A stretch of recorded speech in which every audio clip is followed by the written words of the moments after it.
Invasion. Watch for democracies, hypocrisy, philosophies, fear and shock factories, pseudo-pop mockeries and poppy fields, blocking swinging shots without Moroccan shields, industry demonic for persons walking stocking wheels, coffin fields empty, buried in the battlefield, working on the streets is walking in some cattle fields. King Alfred Gruesome, love a mental snoozing, sleepwalking and talking, cell phones are soothing. Minds disappearing, genetic memory erasing. Don't even have a job, but they get you for tax evasion. Hot like a frying pan, crying fam, lying men. Use God inspired men, no loyalty, just buying friends. No credit, debt slaves, walking over paved graves. Enslaved, enraged, marriage to death, prearranged. Mike Sufi Genie, bomb tracks bikini. Stupid niggas call my first bucket hat when they see me, but won't ask a thing or drink the water that I bring. But when the Pope comes, they kissing on his ring. They rather drink a rapper's flow from the Black Fountain. Pipe Piper got the dead lined up in the thousands.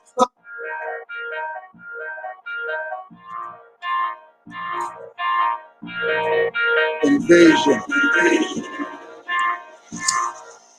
Watch for democracies, hypocrisy, philosophies, fear and shock factories, pseudo-pop mockeries and poppy fields, blocking swinging shots without Moroccan shields, industry demonic for persons walking stocking wheels, coffin fields empty, buried in the battlefield, working on the streets is walking in some cattle fields. King Alfred Gruesome, love a mental snoozing, sleepwalking and talking, cell phones are soothing. Minds disappearing, genetic memory erasing. Don't even have a job, but they get you for tax evasion. Hot like a frying pan, crying fam, lying men. Use God inspired men, no loyalty, just buying friends. No credit, debt slaves, walking over paved graves. Enslaved, enraged, marriage to death, prearranged. Mike Sufi Genie, bomb tracks bikini. Stupid niggas call my first bucket hat when they see me, but won't ask a thing or drink the water that I bring. But when the Pope comes, they kissing on his ring. They rather drink a rapper's flow from the Black Fountain. Pipe Piper got the dead lined up in the thousands. Confusion with illusions, infusion with sorcery. Won't give up my birthright no matter what they offer me. No deal.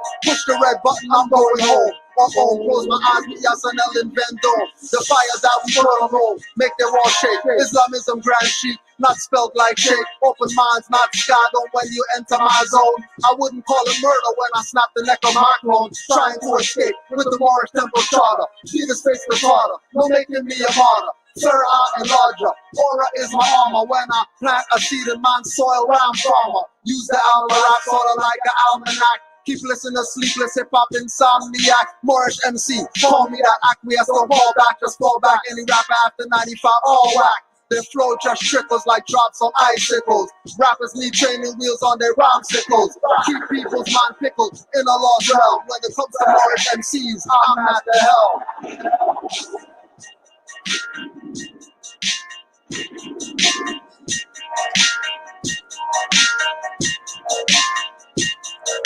Invasion.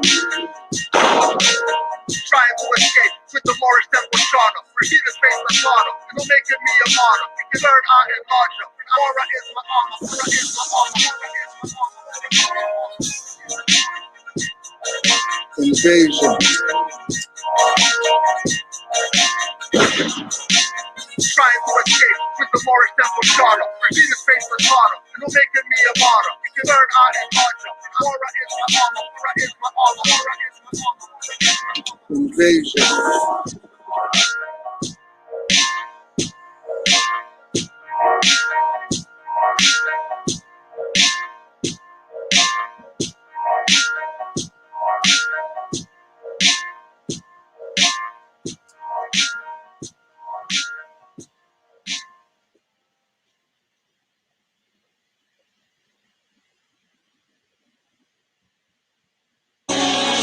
Northgate, H to a flow, sheep, Canaanland Moors, release fall, Shalom David, salute,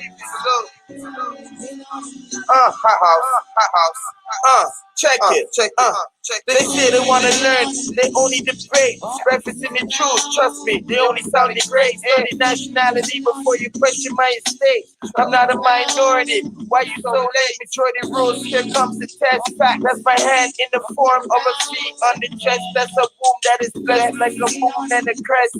Major forever, infinite mindset. Major from birth, that's a seed in process. I'm a more that is easy to digest. Competent, never terrenilious. That is my land, never taken. Sacred traditions, petitions for what you're not Jamaican. Westmoreland, support more. Everybody needs more. If you please more, following apostle, we should be more. I see the unseen more, we more. That's a fact. Northgate, H2O flow, sheep, Canaanland Moors, release fall, Shalon Davis, salute. Hot house, check it. They say they wanna learn, they only debate, referencing the truth, trust me, they only sound great. Any nationality before you question my estate. I'm not a minority, why you so late? Majority rules, here comes the test fact. That's my hand in the form of a V on the chest, that's a womb that is blessed like a moon and a crest. Major forever, infinite mindset. Major from birth, that's a seed in process. I'm a more that is easy to digest. Competent, never terrenilious. That is my land, never taken. Sacred traditions, petitions for what you're not Jamaican. Westmoreland, support more. Everybody needs more. If you please more, following apostle, we should be more. I see the unseen more, we more. That's a fact. Canaanland.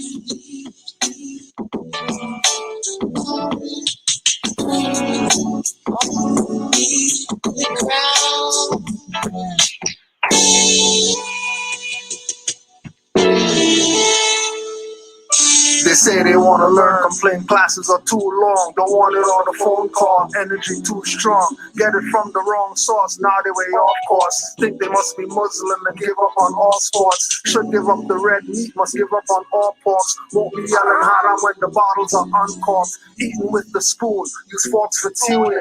Eating humble pie, no ego ballooning. Samson 2 caterpillars, got him cocooning as the full moon hung, spiral energy moving up through the crown chakra. Energy shooting and told me upload classes before live YouTubing. 16,000 subscribers, 20% consuming, 80% troll pretending to be tuned in. Comment on every video, pushing the thumbs down. We'll push the link when we live, just like a clown. Pouring in the incompetence, always debating. Dissing Drew Ali, but won't give their location. His image on the black banner, that's placation. Just get him out of here, Yusuf yells in frustration. We know they're playing games, we're not berating. Calling 911, shit retards penetrated. In defense of prophets and mothers abused. And newly awakened Moors, amused and confused.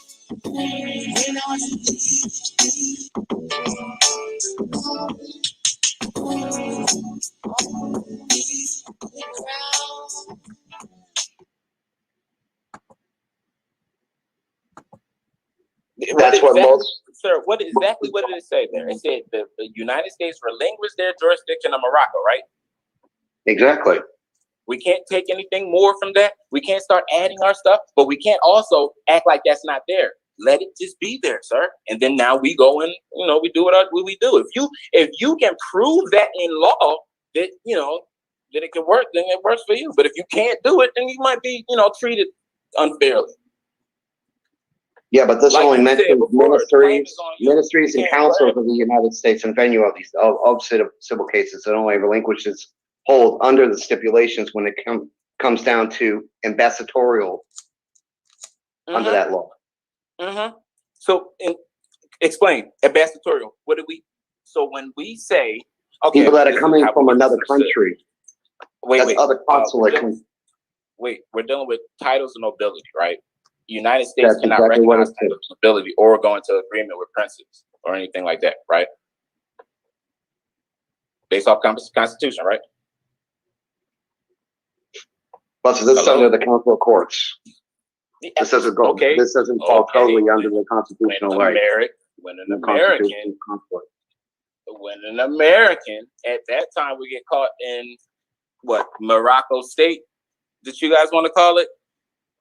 Country. Then it would follow that same thing, but based off the same thing. They weren't ambassadors, so they needed a council to come form.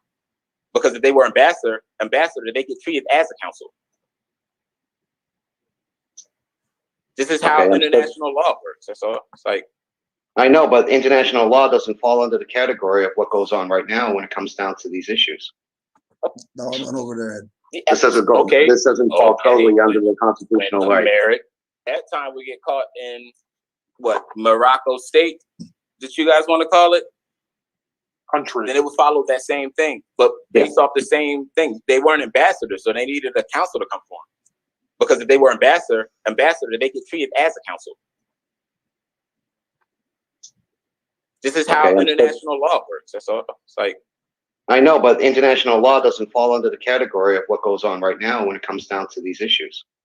okay, so what are you like trying to see out of that? Like, what are you trying to get? Because it's something's missing. I don't like when we have a confusion. Something's not adding up to where you don't see it. So I want to bring I want to bring it up to speed.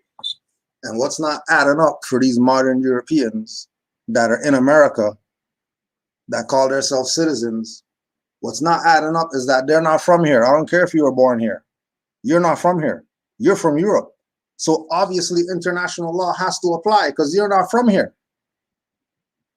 You're a foreigner in somebody else's land. So international law automatically applies. The problem again is our people started thinking like the colonists till Noble Drew Ali started dropping this. And they're still thinking like the colonists. But they love Nas though. They love Nas though, but they didn't get the message. Yep. Because by you thinking like a European, that means you're a foreigner now. Forget where you were born. If you're Aboriginal or Indigenous, but you're thinking like a foreigner, then you're a foreigner. And then what do? You act that out after, right? By wanting great hair and wanting a good job and and you don't know anything about Indigenous. You don't know anything about farming. You can't even grow a plant in your house right now. All your plants are plastic.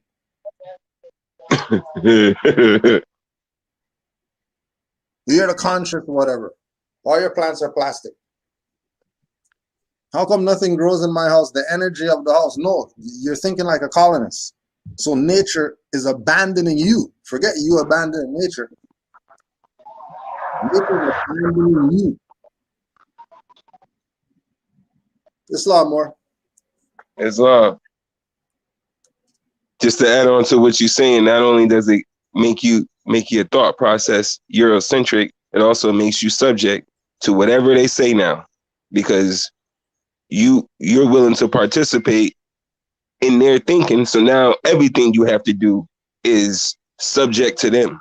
You got to do everything they want you to do. Now you're not from Morocco. Now you're from, Georgia, whatever. You're from Canada. Now you can't say, you're a Moorish American, because you have to play I'm from the island, I'm from Jamaica, because of the Eurocentric thinking that you have accepted the colonist way of teaching. So now anything that goes on, you're subject to. Anything. You getting green cards because you accepted the Eurocentric thinking. You getting licenses because you accepted the Eurocentric thinking. Because now you're subject to everything because you accepted the thinking. Your whole concept, your body, your thoughts, the way you move is Eurocentric. So now you're subject to everything that they want you to have. That's the major issue. That's the major issue. Yep. And yes, and just to address the chat, yes, Kevin does have a passport. Yeah, why wouldn't Kevin have a passport? Why wouldn't there be a SIN number attached to that fictitious entity? Why wouldn't there be a passport and a license and everything else attached to that fictitious entity? That's theirs. I'm not saying no, there's no passport. Yes, there is a passport. Yeah, there's a passport. There's not a license because that got dissolved 2010. And they sent the letter saying, thank you, we received your stuff you sent back.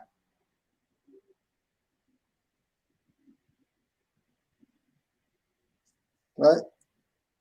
Because international law applies at all times. And international law says everyone has a right to a nationality. International law says everybody has a right to a nationality. I just think it's convenient how they like to apply, oh, international law doesn't apply now. Like, that's a incompetent opinion. Yeah. That's what that was. Opinion, or a colonist opinion. Exactly. That's a colonist opinion. That's what that is. Yeah. That's exactly what it is. And it's terror, and that's true terrorism right there. That comment right there, that's true terrorism right there. That's the real terrorism. Because they're going to do everything and say everything except go home. Just like the Negroes. Remember, this is a parallel thinking, right? The black thinking and the white thinking. The Europeans are staying here. They don't want to go home, right? The guys from Africa are staying here. They don't want to go home. 2% of them go home and they talk about repatriation. That ain't no repatriation. All y'all still here. All of you are still here.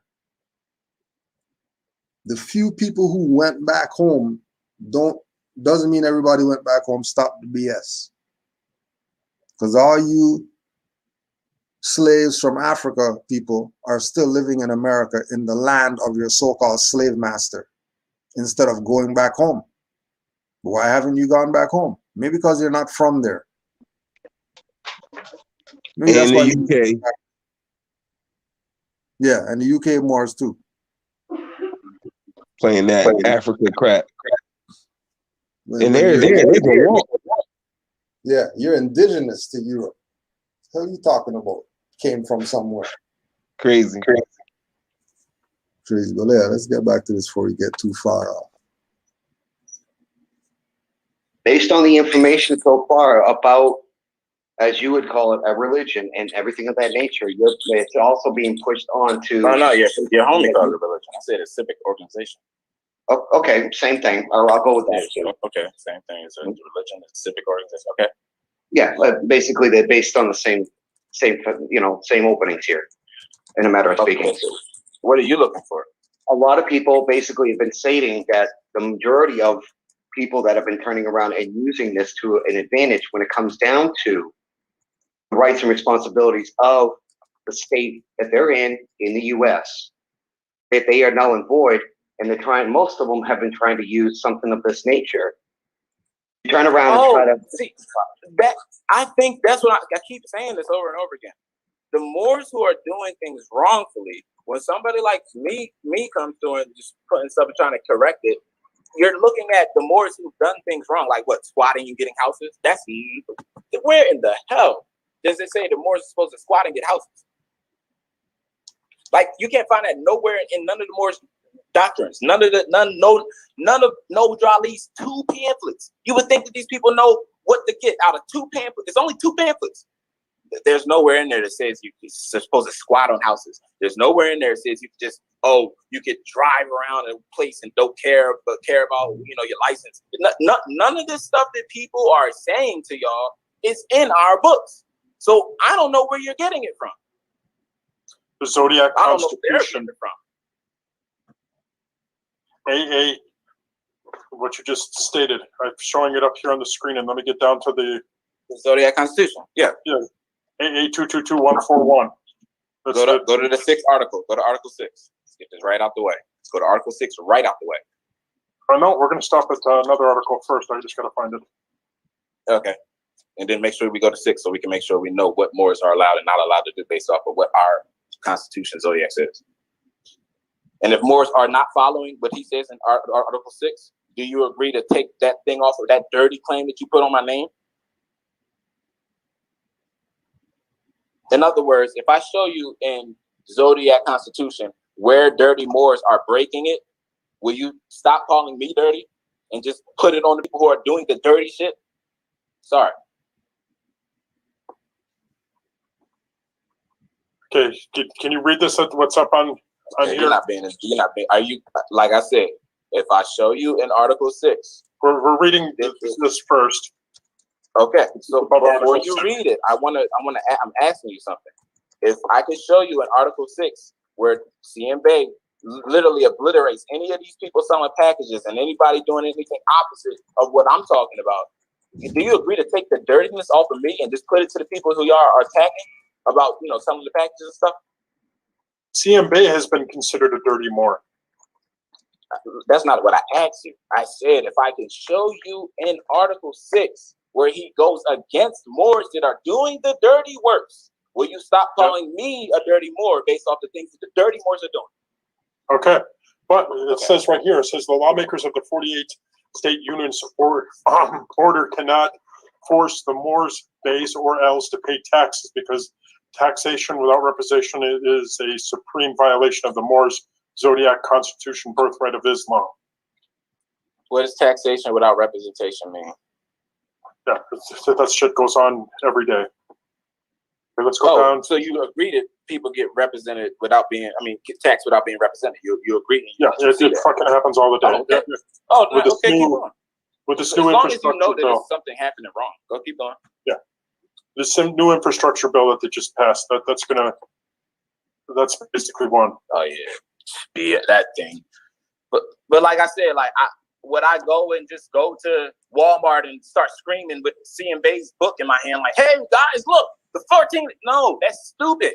That's like literally, it doesn't make sense to me. Somebody who would think that when they read that, oh, I'm out of taxes. That's if they need to read that again or read the whole book and not just look at the one part and try to go off into life with that. Right? Okay, now we're down to Article 6. Article 6. Now I can't really see it. Wait. Can't really see it that clear. But anyway, you keep going down. I think your third paragraph. Keep going. Is that it right there? Yeah. Okay. Yeah. Read that third paragraph for me. I can't see. I'm looking at my phone screen. Sorry. Yeah, my eyesight is not good. I don't have my reading glasses on. I think. Who's the other brother in here with us?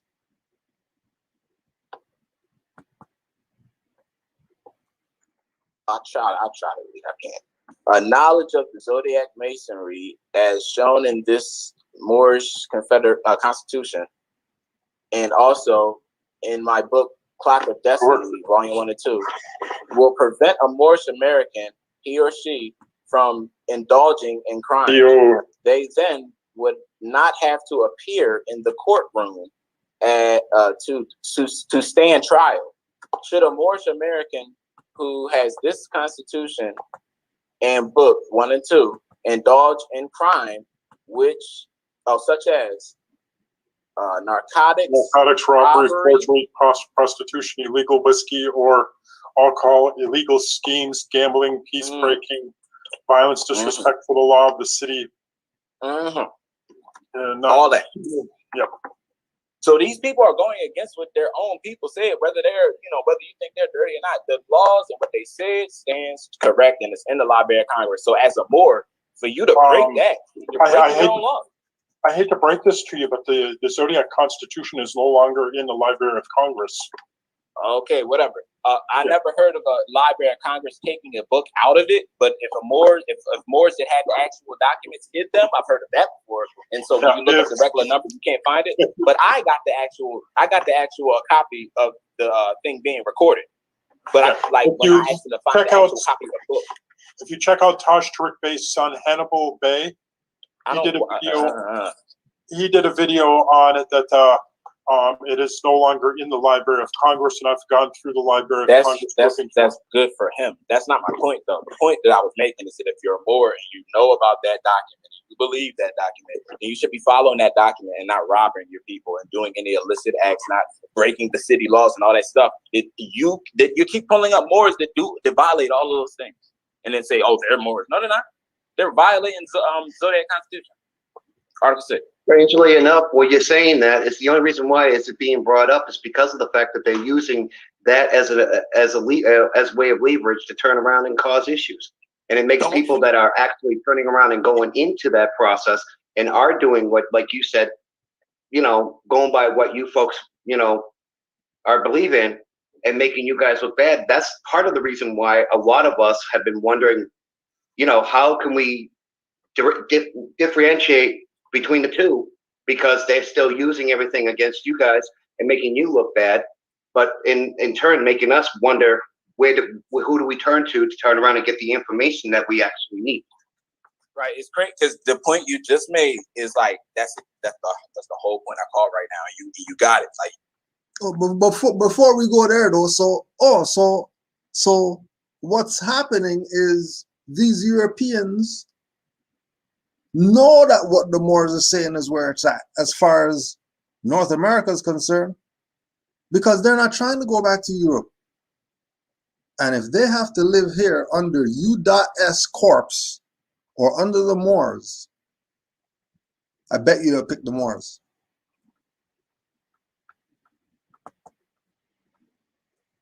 I bet you they'll pick the Moors.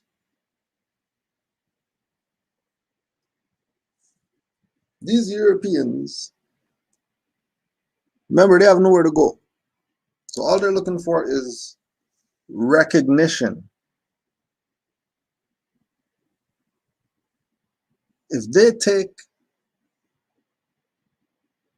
the same position that they took with U.S.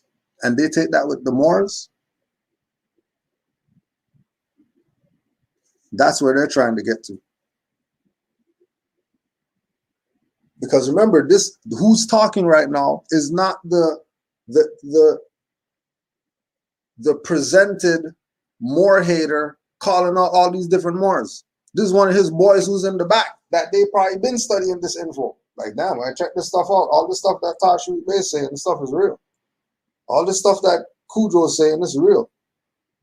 All this stuff that all these different Moors are saying is this stuff is actually real. Well, if this is where it's at, where do we go to get this right information so that we can, and then when they look at this landscape of the Moors, all they see is confusion. And then because all they see is fezzes and turbans and they know those are Moors, they're lumping it all together. But that's not what's going on. This is what they just got broken down to them right now by the Moor. And praise Allah that Swindle's boy was there who could talk up for it.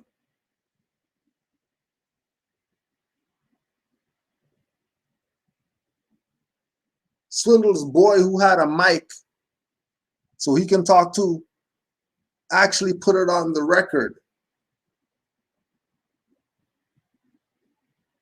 They're not out here hating on Moors. They got the same problem that the righteous Moors have. That they wanted to find out about Moors and they bumped into traitors.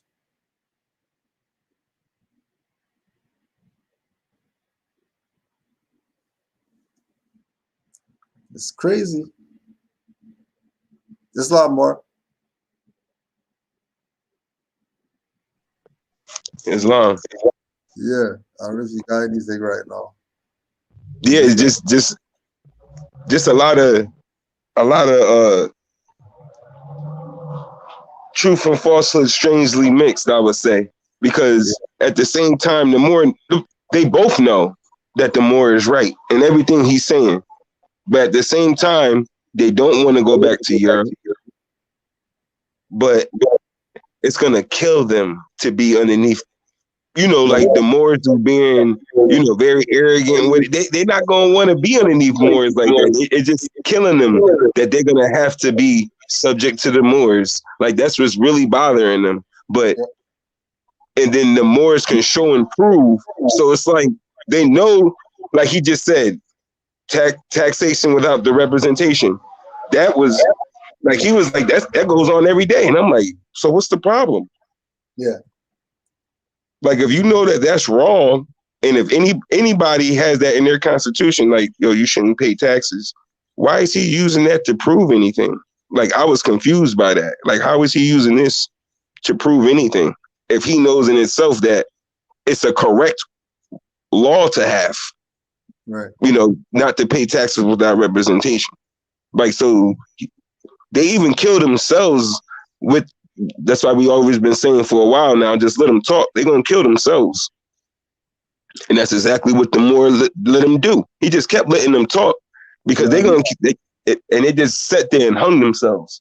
I was like, man, this is a blowout. This is just horribly, you know, it's over. You know what I mean? He just basically crying about the Moors who, you know, Moors are just happy to, you know, find out this is our ancestral estate and are talking, you know, in a upper authority above the European. That's killing them.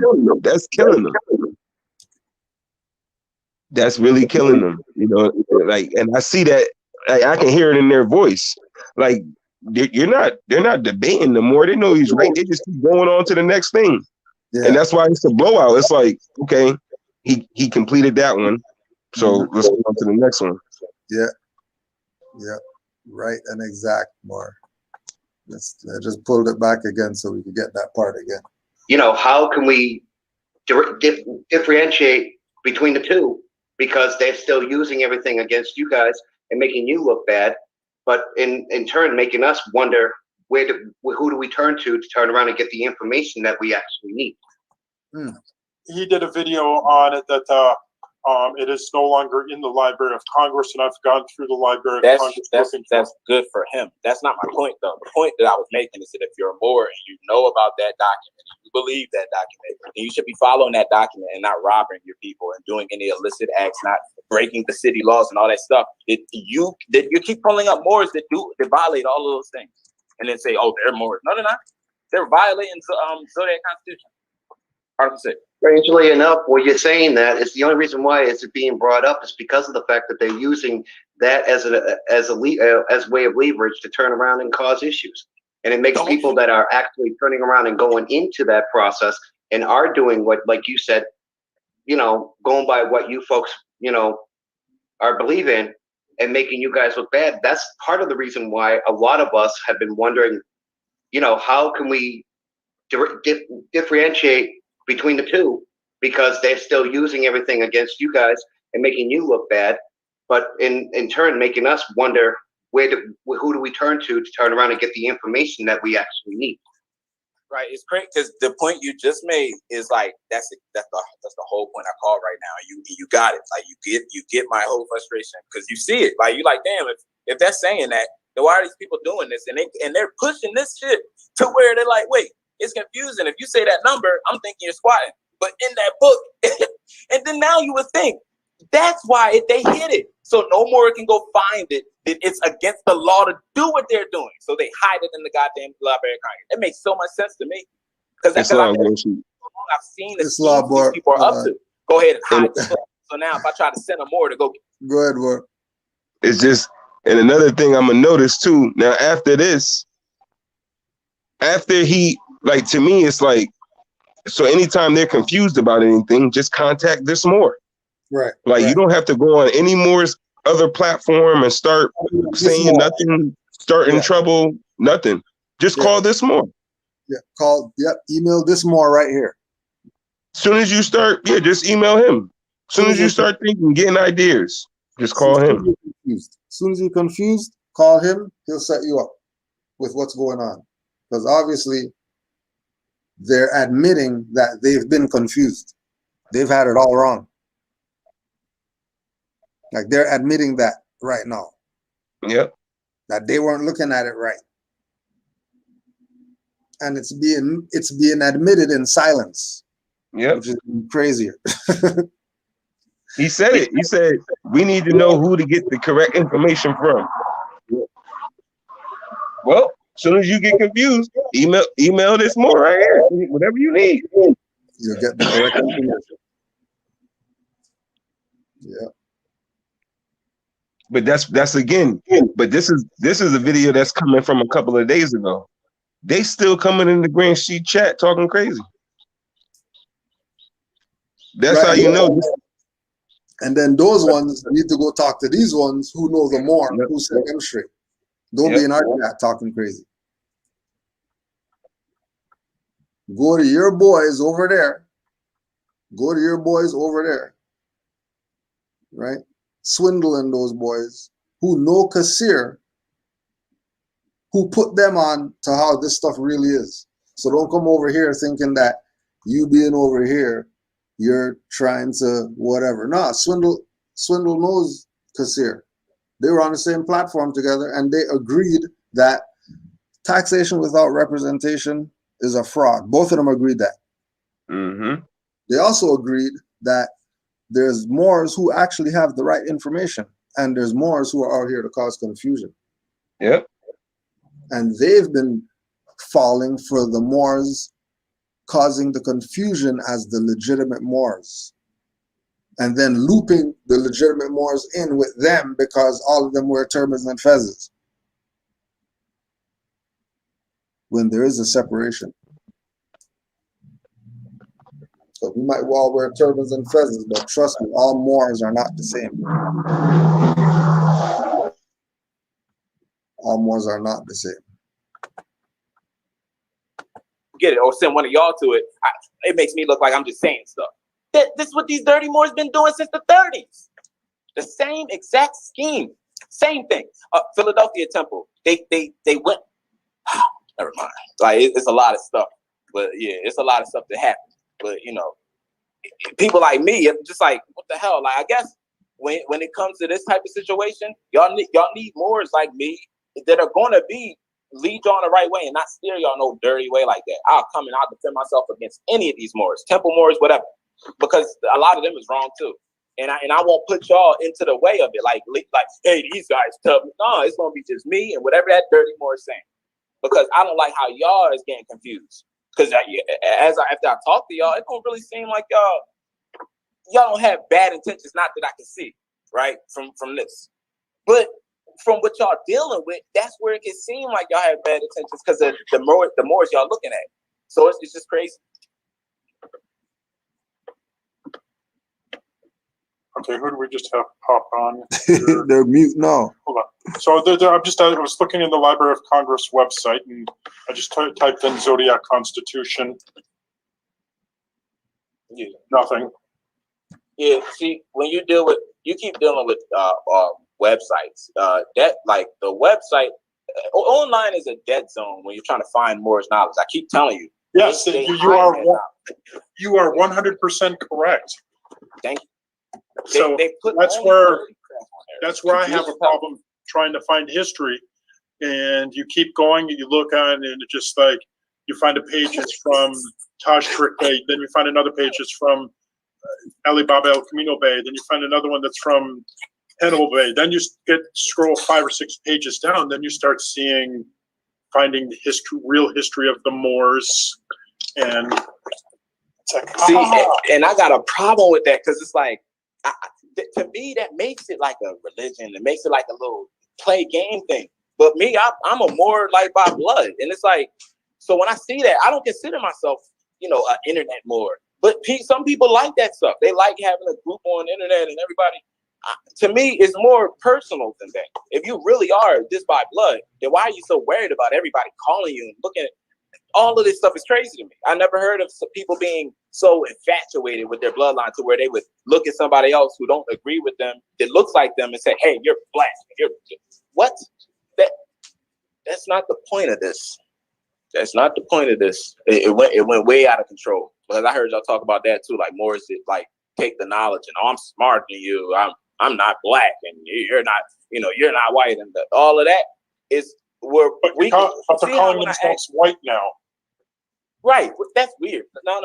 See, that gets confusing because if I say, "Hey guys, I'm white," that's my status. You heard status, but all you really heard was that I said I was white. And what you have been programmed with for so long, who calls himself white?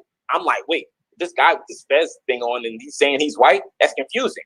When I go look up white people are Moors, it's all this confusion that pops up online. The more it's killing them right now. Killing them, bro. I see Killing white, them. I didn't even hear black, all this part. Hispanic, and other. I always put other. Yeah, like it's like what is white, what is black, what is even Hispanic? It's a language. Like we're not none of those things. Wait. Rewind that. Wait a minute. These people know they're not white. Confusing. When I go look up white people are Moors, it's all this confusion that pops up online. That's how it goes. When I It's fill not out an white. application, I see white, black, Hispanic, and other. I always put other. Yeah, like it's like what is white, what is black, what is even Hispanic? Look at Like, that. We're not none Look of at this. that. Just let them Look at talk, that. Grand Sheik. Look Just at that. let them talk. Kill themselves. Just let them talk. And if he does it, pretty sure majority of Europeans do that. He said they're calling themselves white now. And then he's gonna say when he sees it, he checks other. So he knows he's not white. That's the thing. I'm like, okay, wait a minute. So you know you're not white, but you know Moors is calling themselves white now. Okay. All right. And then the more it breaks it down to you too. Like, yeah, it may be confusion, but he breaks it down, because it's a status. He breaks it down to him smoothly. Didn't even get mad. Didn't like, Nothing. like how Brother Yusuf would do it. He's great. He's great. He didn't do the Brother Yusuf. Give him the subtle. Brother Yusuf, exactly. I love how this more is doing it. Yeah.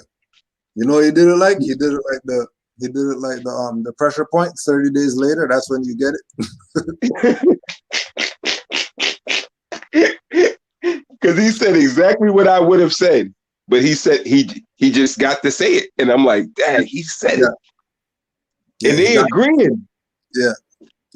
But that's the thing. That's the thing that I was talking about with the more with the UK Moors. That, and I think because of the conditioning.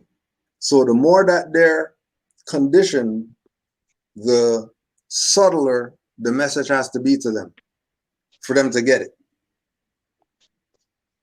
Right? Oh, wow. Because the conditioning, this is what I was telling them more about having Sheldon on it. Because Sheldon is this same thing right here. Yeah. This same thing right here. Talk to you, slap you, but they didn't wind up. Right. They just did the hump, just the finger flick. They didn't wind up. I know exactly what you talk about. You be just, what happened to you? I saw you. You was good. Quick slap. You didn't even see it. I've just seen that before. You don't know how that man got knocked out. You don't even know what happened. You know he's on the floor. And Sheldon standing next to you, shocked. Yeah. Playing shot. In the Sakina Moors. Mm-hmm. Yep. Oh man, I love those. Oh my God. Right? Yeah, he just got it real simple. Look how he got out of his comfort zone. When I fill out an application and I see white, black, I just check other. I'm like, look at that. Yeah. Look at that. Letting you know they know. Do you know? These people know they're not white. Hater people. These are people who have videos out there going on Moors. Yep. Going in on Moors. Yeah. Hundreds of videos they have going in on Moors. Yeah.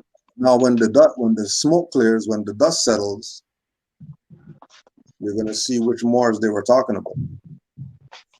Because they weren't talking about every Moor. They were talking about specific Moors.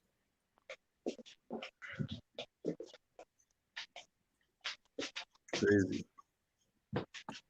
Trying to put, categories on it. Their status is a category. You guys are under it too, but we are under it. So it's like, I don't get attacking anybody anymore. It's just like, we need to just unify. Everybody needs to do what they do. And if you see the dirty stuff, just get it out of here. but y'all spoken to me, so I'm already sure the way you're looking at this is going to change this after this conversation. But I had to speak to y'all just so y'all know, it's more and more than y'all know out here that is fighting a righteous fight, and we're under like attack by these dirty people. Here's the funny thing is, why are the Moroccans? The Moroccans make fun of you guys. Well, I would make fun of us too if I seen our people's condition. This guy says he's black. This guy says he's light skinned. This guy says he's more. This guy says he's black or more. Well, this guy says he's Hebrew Israelite, and they're all fighting each other, but they all look alike to us. That's funny as hell to me. It ain't funny, but it is funny. I can laugh if I was really somebody from over there in North Africa. Yeah, he's killing them, Grand Sheep. He's killing them. He's killing them. Because obviously other people are paying attention. Why are they even worried about us, right? There's supposed to be some niggas up in the corner, right? Why are they even worried about us to speak about it? Must be doing something. Must be doing something. Now, and that too. Huh? Islam.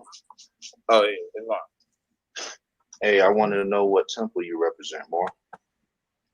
Subordinate temple number 5. Okay.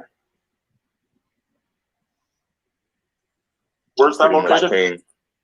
Canaanland or Canada, how y'all always be going to Cujo, but it's something y'all don't know about Cujo because of, hold on. Okay. Mm-hmm. You said you from subordinate I didn't say I temple was number from. 5. I didn't say I was from. You represent subordinate temple number 5. Yes. Which is in Canaanland, aka Canada. Yeah. Which is connected to Cujo. Yeah. Okay. Thanks for bringing that up, Noble. Now the thing about the Cujo and the thing that everybody gets confused with him is Cujo. He doesn't just sit. He don't do this. He don't sit down and try to like get everybody's point. He's just gonna curse you out. He's gonna call you niggas, all types of stuff, and curse you out. So tell me this. Do you feel like that's a proper representation as a grand sheep? I feel like that's his proper representation as a grand sheep because he's tired of you. He's killing them, boy. He's killing them. I feel like killing was a grand sheep. So how do you feel about when Noble Drew Ali said we shouldn't be making any harsh? We shouldn't be grand sheep. Harsh Islam, ways bro, in public. Yeah, go ahead, what? Yo, his whole voice is reaching.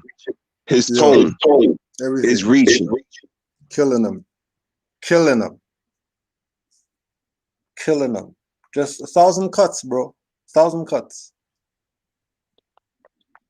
Yo, but your boy who's questioning him, he's bothering me right now with the question. But because you can tell, it's like, wait a minute, how long is the video right now? Hold on, it's been check. Okay. This is the Green Sheet's been going over this video for 2 days, right? It's at 1:47 out of 2 hours, but it doesn't start. It doesn't start until probably maybe like 20 minutes in or something. And all of a sudden, this more than went in on everything else, everything, to prove, we're Moors, the correct Moors and stuff like that, and what's going on. And now all of a sudden, it's about Cujo. How is this going on? Yeah. And then calling this guy already. Well, I'm glad you brought that up, Noble. Now look, what just happened? Yeah, what's going on? Right. So the click that they have in their mind of Moors who aren't, on it or whatever, the ones who are all the active Moors. So since they can't get in contact with temple Moors and other Moors like that, they have to they're left with the dregs on the side. So these are the dregs on the side that they're pulling up as saying that these people are nobles or whatever like that.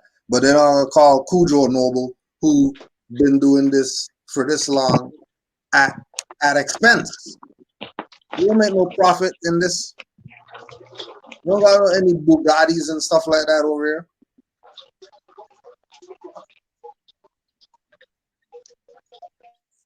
So when you get the Europeans playing this thing like, oh well, they know some Moors. Bet you if you check those Moors, those are some traders too.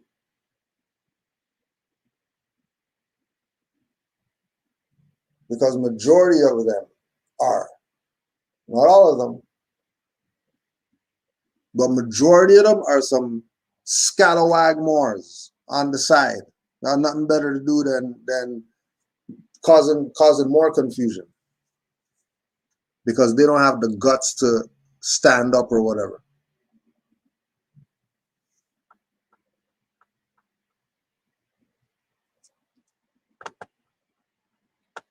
When I look at Noble Drew Ali's teachings, I take them as personal. Like he told me to take what he taught me and save myself, not save everybody in the world and Cujo and save the whole nations. He just said save myself.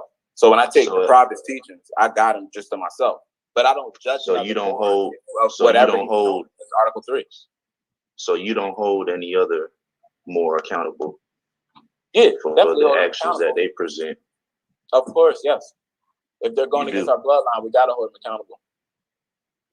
No, I'm saying going against what Noble Drew Ali put in the teachings, not the bloodline. What the teachings said. I can't really. Wait. That question is colored. You know that, right? That's a colored question. He knows what he's doing. He knows what he's doing. He knows. Yo, did you hear that manipulate? That's like a rapist question. Yeah. That was the about to touch the stuff. Yo, did you hear that? That was the casting couch question. That was the casting couch question right there. That was amazing. Not against the bloodline. What is the only thing? That's the only thing. Yeah. That's what Noble Drew Ali brought back. If you don't do anything else, not the bloodline. He said, if you don't do anything else, that's the number one thing, baby. Is the bloodline. It's the bloodline. It's the bloodline. No, it's what Noble Drew Ali's teachings. Knowing that these people took over what the Prophet did and manipulated it. Only thing they couldn't manipulate was our nationality. They couldn't mess that up. They could. He said, I'll bring you something you can't mess up. It'll mess you up. And they're mad about that. They mad about that. Because they're all messed up right now. Now look at you. They're all messed up. I bought you something. He didn't say I bought me and I bought me. I bought you something back. Something back. It was your nationality and your birthright. Yeah. Your bloodline. Your consanguinity. No. This man saying it's not that. Not that. Noble Drew Ali said. Yeah, that's the Jesus Christian stuff. That's because like I be saying, like the word Christian is not even in the Bible. Like Jesus, if they did that story stuff, Jesus never even heard the word Christian.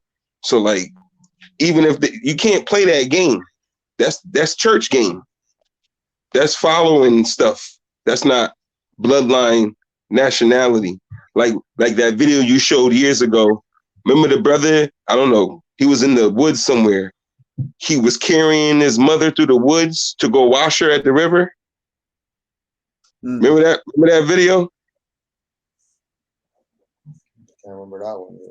Yeah, it was you showed it years ago. It was just showing the power of the matriarch and the mother, but just showing you like that's consanguinity, the power of your bloodline, and he's gonna just shun that.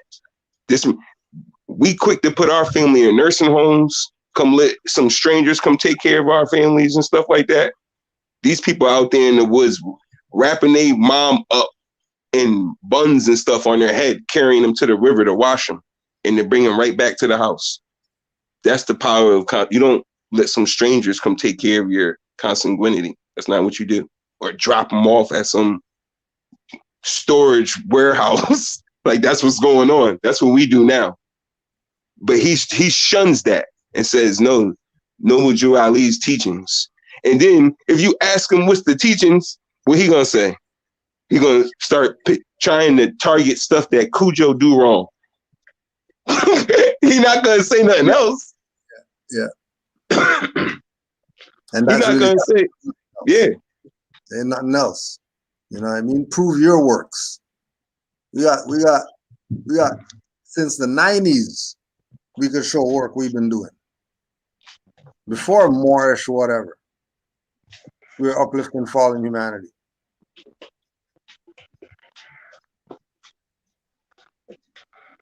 All right. And like we said, if you want to ask a question, don't talk shit in the chat. Push the button. Since people don't like to hear Grand Sheik this and that, stop the BS. It's not a club. This is not a lodge. No, tell me how to exercise my birthright. Who are you? How are you telling me how to exercise my birthright? It's mine. You do it. If you don't want to cuss people out or whatever, then you do that with yours. You worried about my birthright. Like, why are you concerned about my birthright? What are you doing with yours? I know what I did with mine, and got mad people that could vouch for what I did with mine. What do you do with yours? Anything? Have you even proclaimed your nationality yet? If you haven't, you shouldn't be talking. You don't want to hear anything from any of you people if you're not national. You know, but I'm speaking to you, and I understand that. I understand that we can't. What another? But like, because I got Cujo's phone number, we talk. I got Cujo's phone number, and we talk constantly. But I'm not going to discuss it about you or we speak about because that's personal. It's private. No, I'm not asking none of that. I'm speaking but to you. But you should put two and two together, bro. I speak to Grand Sheik. It's like we speak. I understand that, but like I said, I'm not speaking. He worked in the highwayman. Yeah. As a man. Yes. From man to man. Yes, sir. Is the representation that Cujo is presenting as being the Grand Sheik that of a high standard to be representing the movement? The question that you should be asking is how come he's not a member of the temple where he lives at?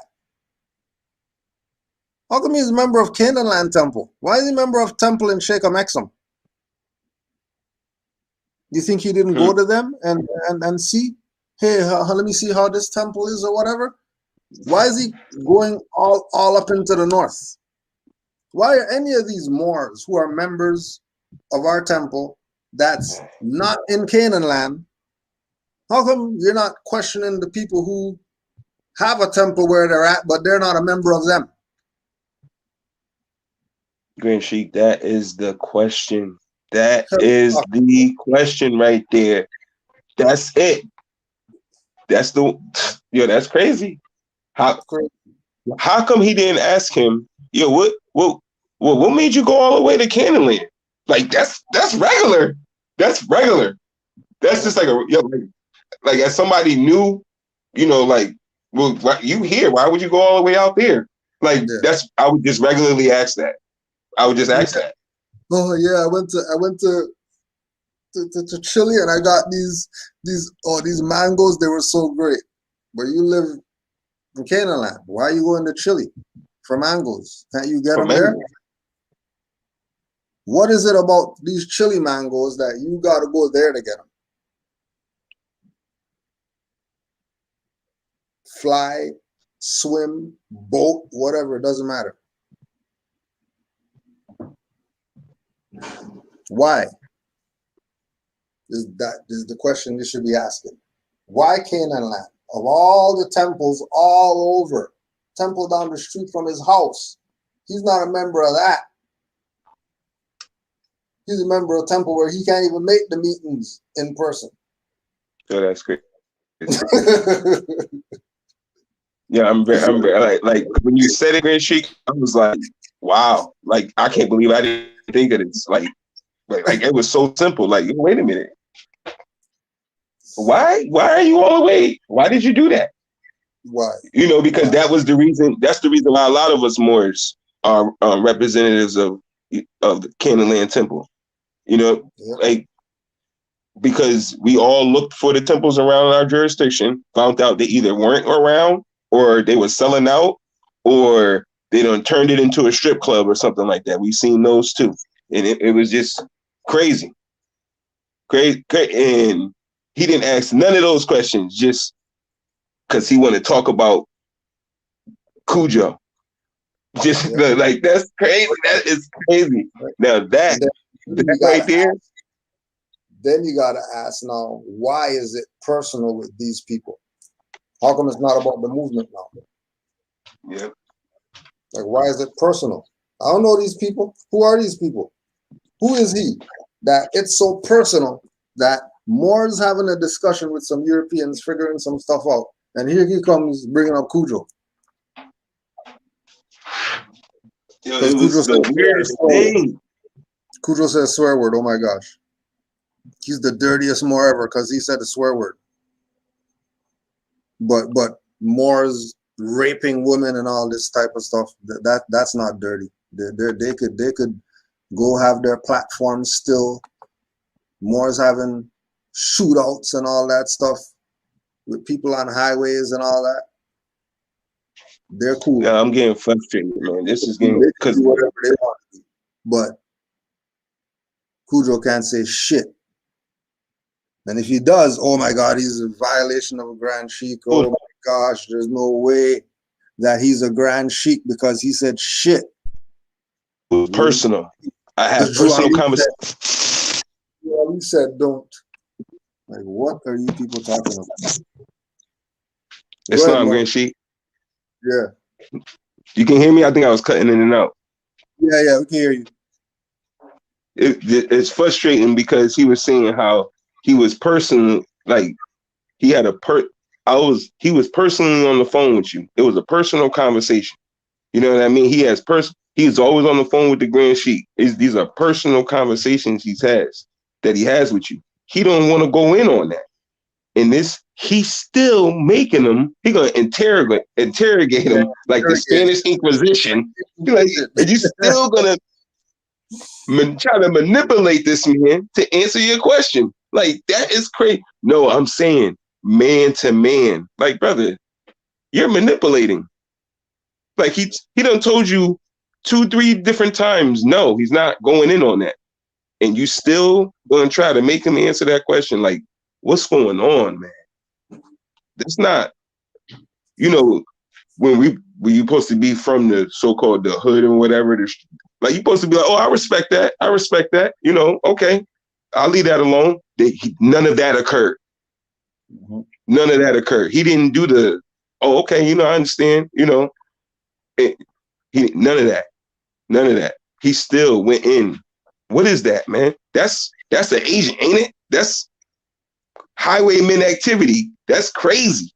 Like, he's an interior. That was crazy what he was doing. Like, that's giving me like a bad feeling. Like, I'm nervous listening to him talk. Like, the Europeans, it was funny listening to them nitpick and get slaughtered by the Moor. But listening to that Moor come on and start talking, he bothered me. He hasn't even said that many words yet. And I'm like, dang, man, this man is bothering. Like, my whole body just changed just now because of him. The European didn't bother me at all. At all. Soon as he came on, I'm like, yo, what's something with his voice? His voice is bothering me. Every time he asks us a question, it's like, yo, what's going on? His Islam. How can you say Islam and then go into this? How'd you do that?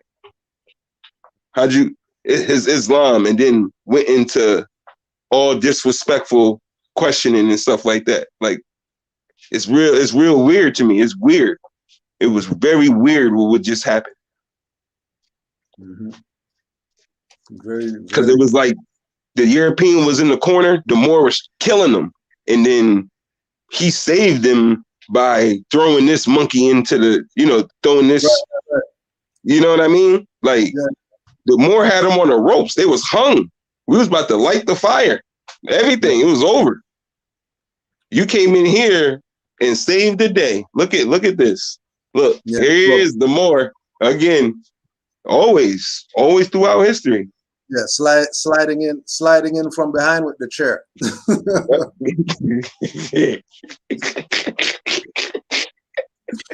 Right before. Yep. Yep. Save the day. Right when man was gonna go off the top rope on him. Here comes this guy with the chair. Yep. Coming underneath the plank with a boat. Yeah. No. Yeah. No. That's exactly what happened. They were gone. It was over. It was a slaughter. He came right in here and caused the confusion and the animosity, the problems all over again. It sounded like the Moor was about to get off. Mm-hmm. He was done. He was like, okay, you know what I mean? I'm glad that I'm like, okay, it's about to be over. And now here comes the dirty Moor. Now we just getting started. Here comes the dirty Moor. Yep. It's just that you might not agree with the high standard because it comes from curses. And if you're going to act like, funny, he's going to talk to you like that. I'm not going to do it, but do I agree with how he does? Yeah, because it's like people got to learn some way. And then I came through. Why wouldn't you? Cujo cursed me out before, and I didn't get all butthurt like I hear these people doing. He cursed me out because I was talking this crazy stuff. So I went and thought about it, like, yo, is this dude right or am I tripping? So I went and really followed what he like said, looked up what he was saying, and I was wrong. So I called him up, like, bro, you was right, bro. What else do I got to look at? And that was all it. Right. All this other stuff people do, it's like they get butthurt over a man cursing them out. So what? Don't you ever been to a football game and argue with somebody? You ever been in a fight? So check this out. It's not that deep. So check this out. You said, like right? You said, you hit him up when you were wrong, right? Mm-hmm. So this right to travel thing. What's your take on that? Ain't no such thing as right to travel. What you mean? Like, well, like when I say when you have a freedom to travel, you have a freedom of movement. You're born and you're just a soul in your body. You can go wherever you want. But I'm saying, is there a law? No, is there a statute that the United States corporation, or not corporation, so y'all don't agree with that, the United States agrees with, where they say that, oh, well, people can travel? You might not find that as a law. So to make it just simple and sweet, no, there's no law. There's no law that says there's a right to travel. So why have you particular Moors been pushing that right to travel? Now you're doing rhetoric. It. You're doing it. You stated that you don't have a driver's license either. Hold on. Let him answer this, please. Right. Okay. Are you a Moor? You gotta ask. Wait. Well, let me ask you this. Let me ask you something. What do you consider driving is? Hold on. I'll answer that question. If you would just please answer mine first, so that way we don't get we don't got no rights to travel, right? Yeah, he couldn't even answer his nationality, but he got an opinion about Grand Sheik Cujo and the Prophet, Noble Drew Ali, and all of this. How can you have an opinion about something when somebody? Are you a Moor? He hesitant about answering the question, but you got an opinion about the Grand Sheik Cujo and what's going on in Canaanland in his temple. But then the Moor asks you if you're a Moor, you're hesitant about answering the question. What's this? What is this? What am I listening to right now? Just get him out of here. What am I listening to right now? Just get him out of here.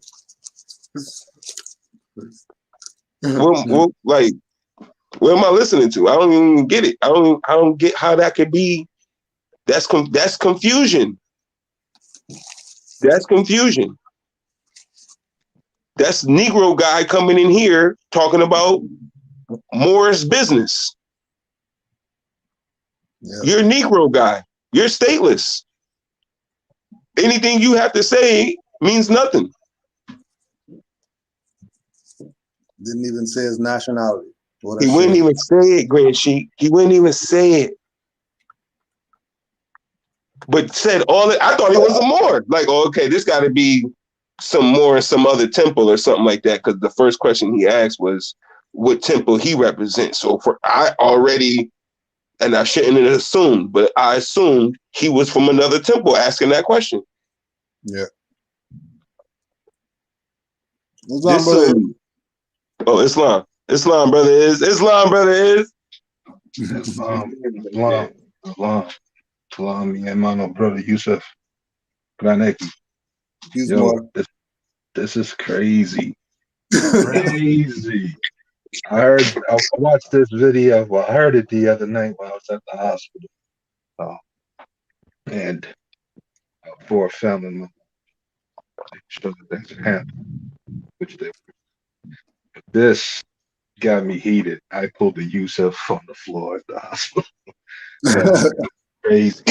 But because they served them up like it was Baskin Robbins. All 31 flavors, any which way they wanted. Yeah. Now, there was a missed opportunity, and I see the tactic used when the modern day European got caught on the rope, painted into a corner, and couldn't get out. You know, that's when the distress signal went out. Next thing you know, agent jumps on. I don't know if that was a Queel, a Deal, NyQuil, whatever you want to call it. Yeah. Whoever it was who it was. But when you let the video continue, the audio, you'll hear the shenanigans and the buffoonery that a supposed Moor tried to bring to the floor, talking about right to travel and what gear do you put the guard in. Well, I guess Brother Kasir may not navigate much, but I know my conveyance is when I need to get them moving, I put them in first and engage the clutch. So what you call a manual transmission. Okay. Next thing, your license, your permission slip is called a driver license, right? So what you need to go to is to the law dictionary, because when you look up the definition of driver, it says one gainfully employed. It doesn't matter the rest. You're working, you're on the clock. That's commercial. Whether you're doing it for self or you're a hired chauffeur, you know, pushing around Miss Daisy, that's commercial. When you also look up the word traveler in the same dictionary that's found in every so-called court from coast to coast, north, south, east, west, Black's Dictionary, Bouvier, don't matter.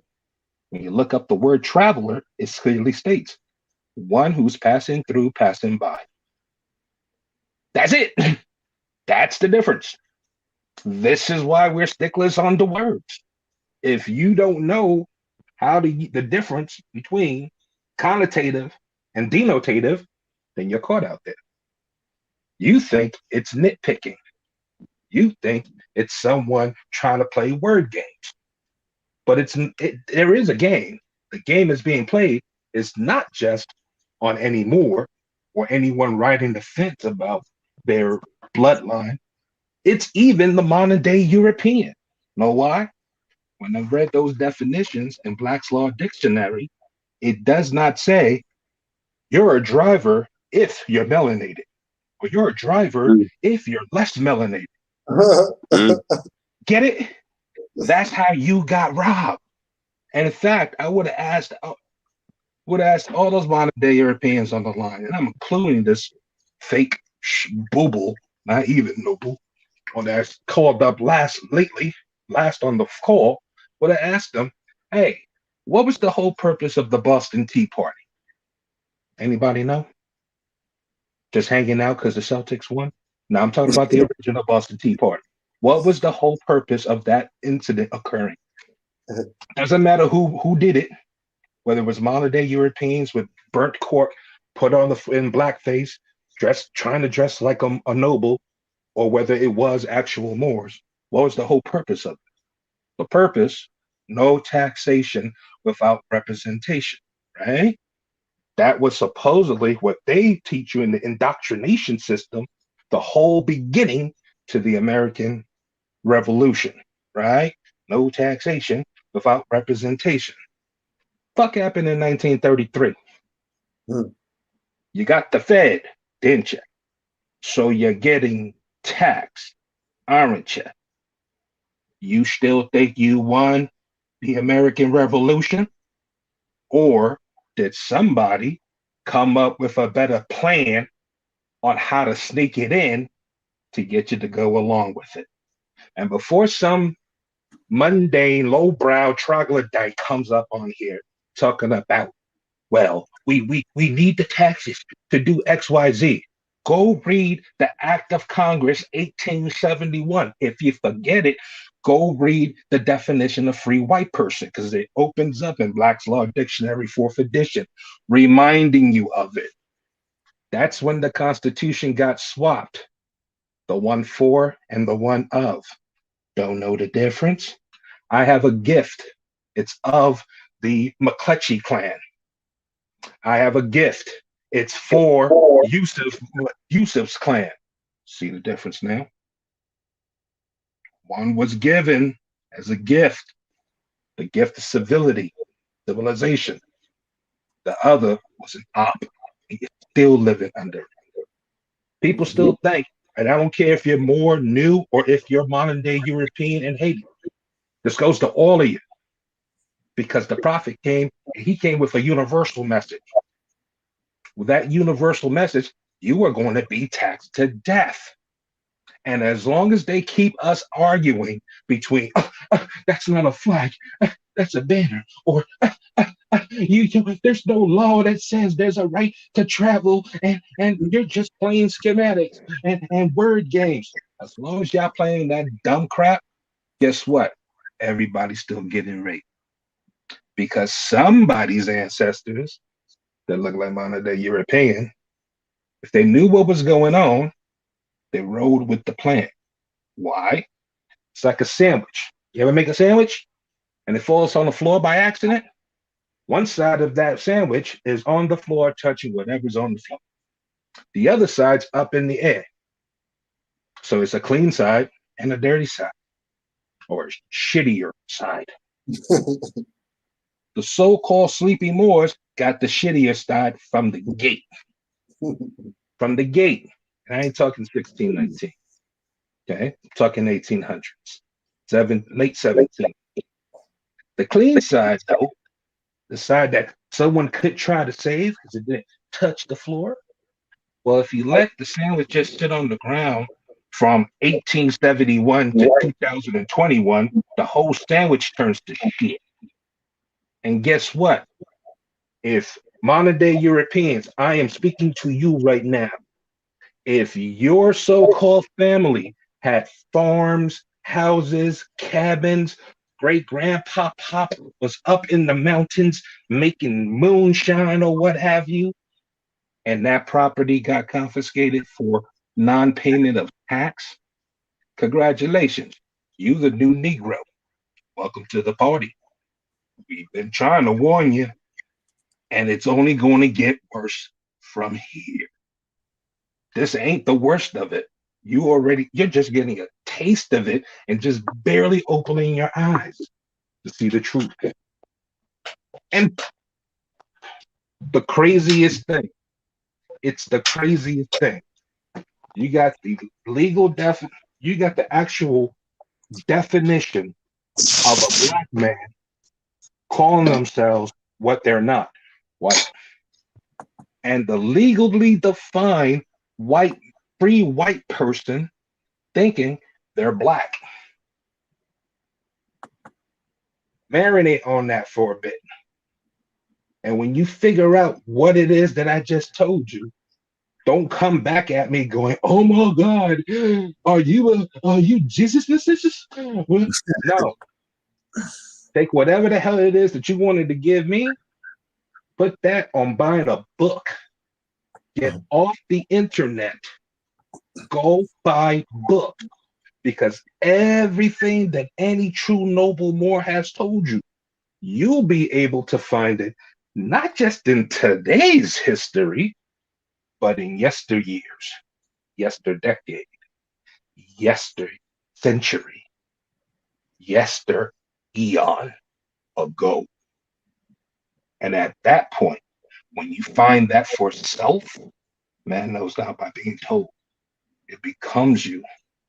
It becomes you in the sense that when this wannabe look like they're educated but not erudite comes to you with this BS, one or two things happen. If you're fresh, you probably get a case of the Yusuf.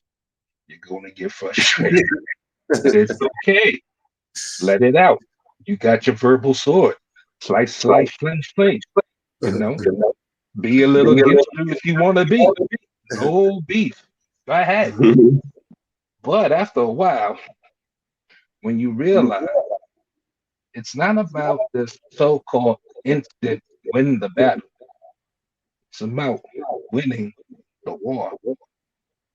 Because we know that after the Great War, that's when you get the great peace. And if you have the great peace, once you reach there, once you get there, how you keep it, you prepare for war. With that, I heal. Islam. Islam. I think we'll yield. Islam. We'll yield on that one. But yeah, that was a good second listen. Islam, more. Go ahead. Islam. No, yep, that's what I was just about to say. Like, he just gave us a great one just now. Yeah. Like, brother Is, you said a lot. You know, one thing I had to even write it down when the point you made about their granddaddy's houses getting took when they used to make them moonshine back in the day. Now, I'm glad you bring that up because I'm gonna definitely go do some YouTube searching, and I know they got a bunch of stories about Europeans losing their land to taxes, and I would gladly love to show some of that on my channel to prove, like you know, you guys are suffering too. You know what I mean? Like, don't act like you're not feeling that heat. You guys are going through the same problem. Yep. And I'm glad you bring that up because I know there's plenty of videos of that.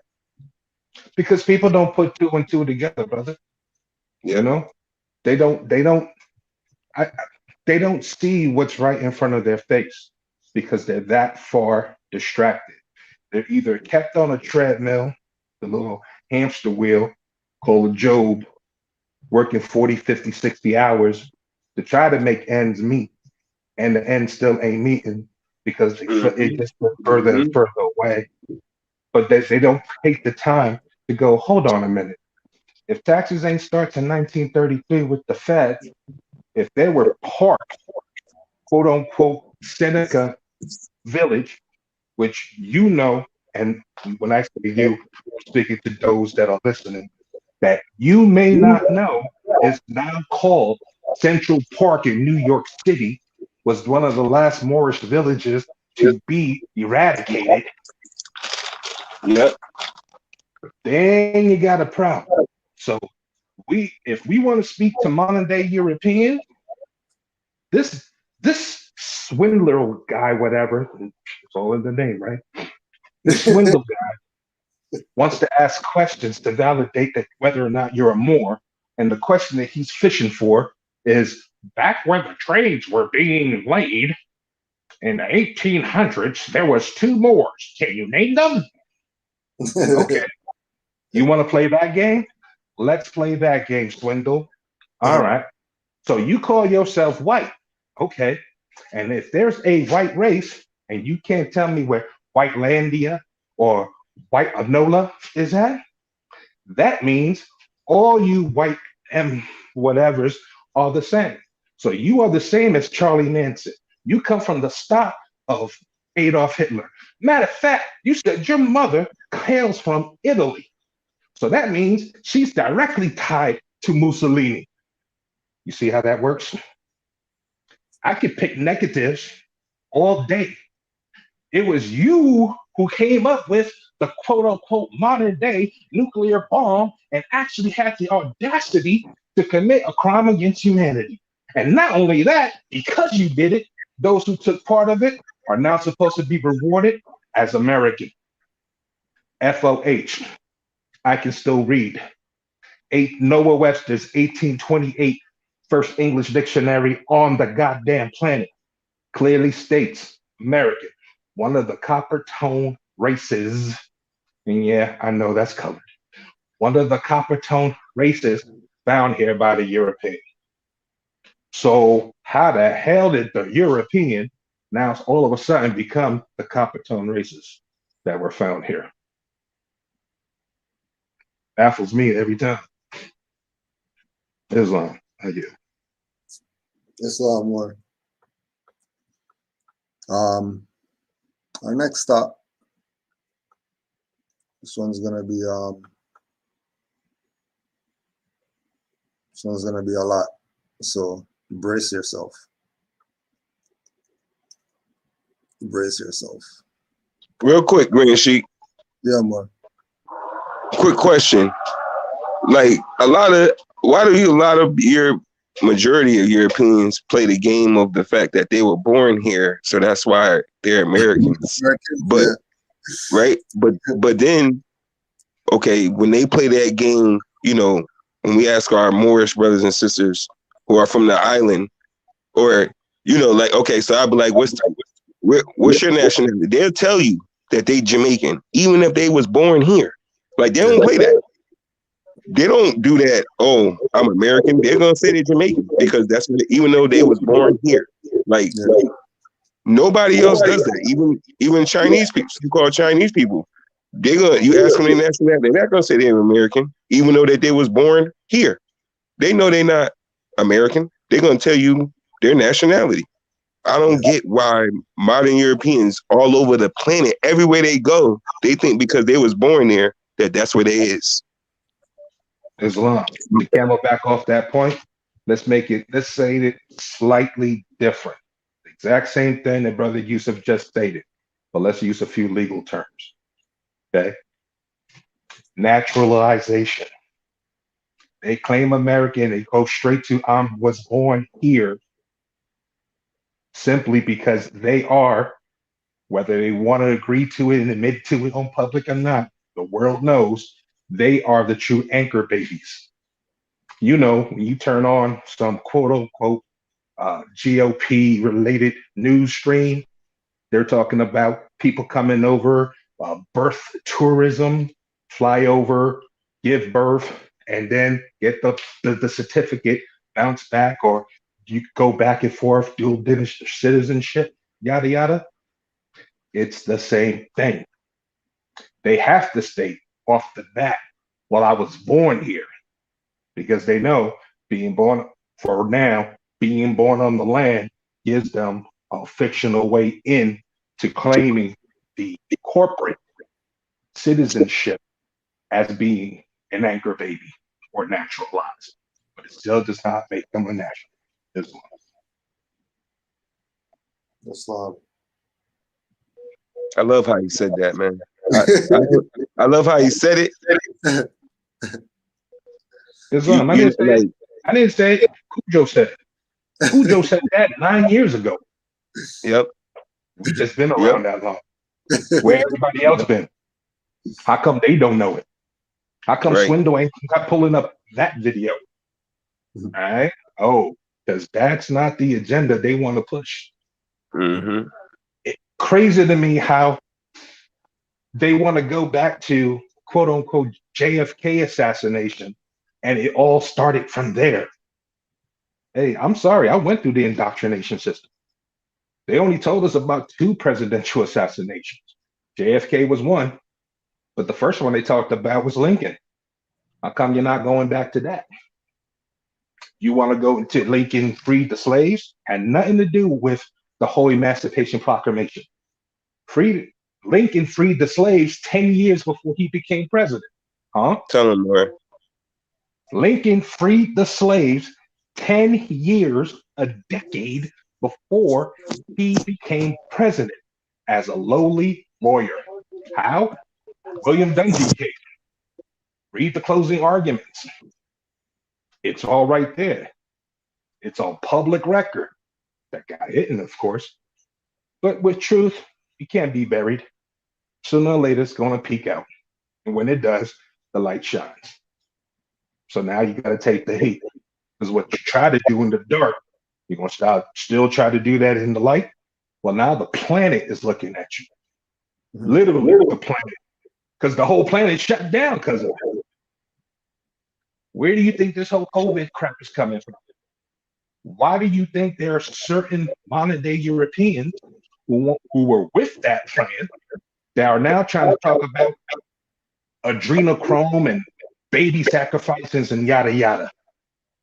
Because if they step up to the plate, if this is any of that is true, and they make any type effort of correcting that, they're hoping they're going to get a pass from the rest of the planet for the rest of the BS that they've done since the Act of 1871. Get it? If you ain't studied, you might just fall for it yourself. Go, wow, Trump really did help. Trump ain't helped Jack. Trump got assigned.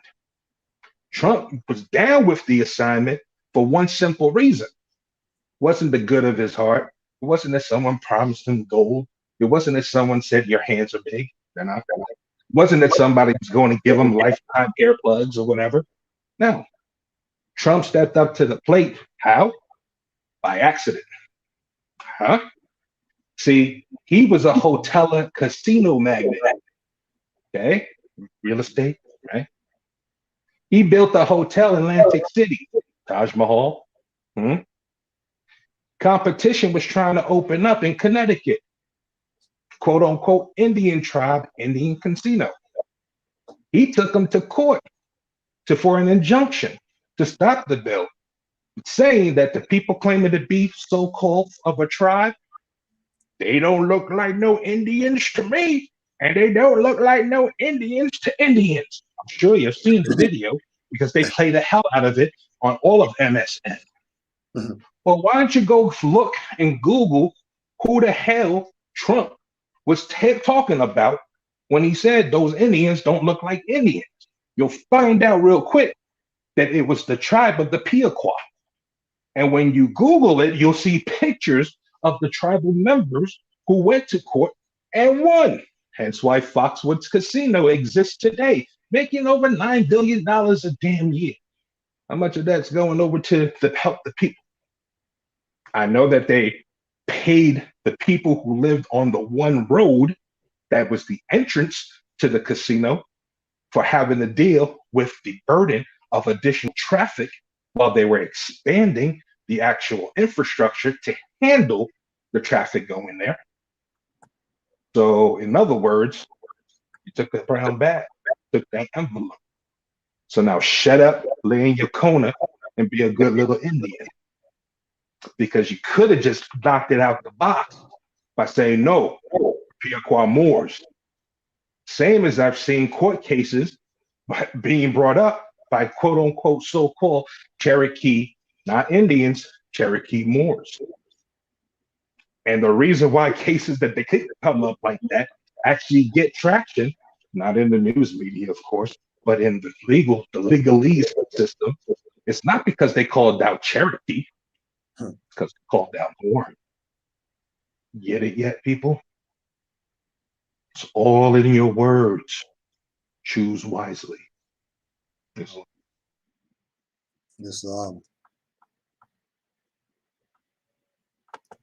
we'll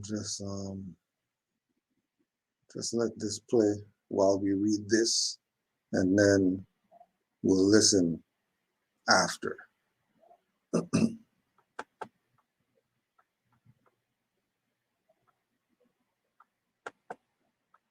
Cruel medical experiments on slaves were widespread in the American South by Dan Vergano.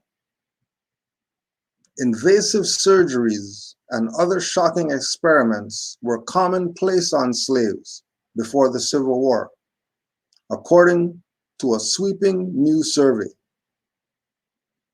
Electric shocks, brain surgery, amputations These are just some of the medical experiments widely performed on American slaves in the mid-1800s, according to the new survey of medical journals published before the Civil War.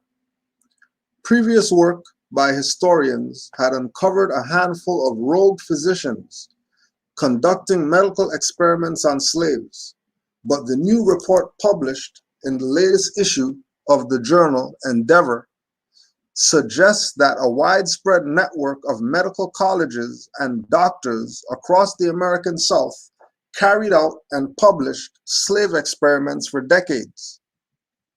The physicians and colleges saw an opportunity in the institution of slavery to elevate themselves, and they took it. Historian Stephen Kenny of the University of Liverpool in the UK, who wrote the report, told BuzzFeed News it was commonplace. Medical journals that no longer exist, such as the Baltimore Medical and Surgical Journal and the Western and Southern Medical Recorder, overflow with reports of surgical experiments to treat injuries, birth defects, and tumors, all pioneering on slaves. The doctors often performed an experiments apparently without pain relief, according to the study, in an era before anesthesia and sterile surgery. The study details 4 surgical experiments in particular, dating from 1833 to 1858, that doctors performed on slaves. One, for example, involved severing a healthy-looking brain from a slave with a head injury, killing him. Another removed a tumor from an unnamed young girl's lymph node, which likely made it swell grotesquely around her head. The physician and slave owner, William Aiken of Winnsboro, North Carolina, reported in 1852 experiment on slave named Lucinda, who suffered from a bony growth under her right eye. Aiken and other doctors disfigured her by boring holes in her head without chloroform, a gas that was used at the time for anesthesia to remove the growth. These cases were reported in respected medical periodicals read from Europe to the Western frontier. Medicine is an integral part of the story of slavery, Todd Savitt, a medical historian at the Brody School of Medicine in East Carolina University, told BuzzFeed News. Savitt first reported in the 1970s that medical schools in Virginia had trafficked in slaves prior to the Civil War, but historians had seen many experiments on slaves as a practice isolated to a few physicians until now. We are moving here toward a few experiments on slaves as something more systematic, Savitt said.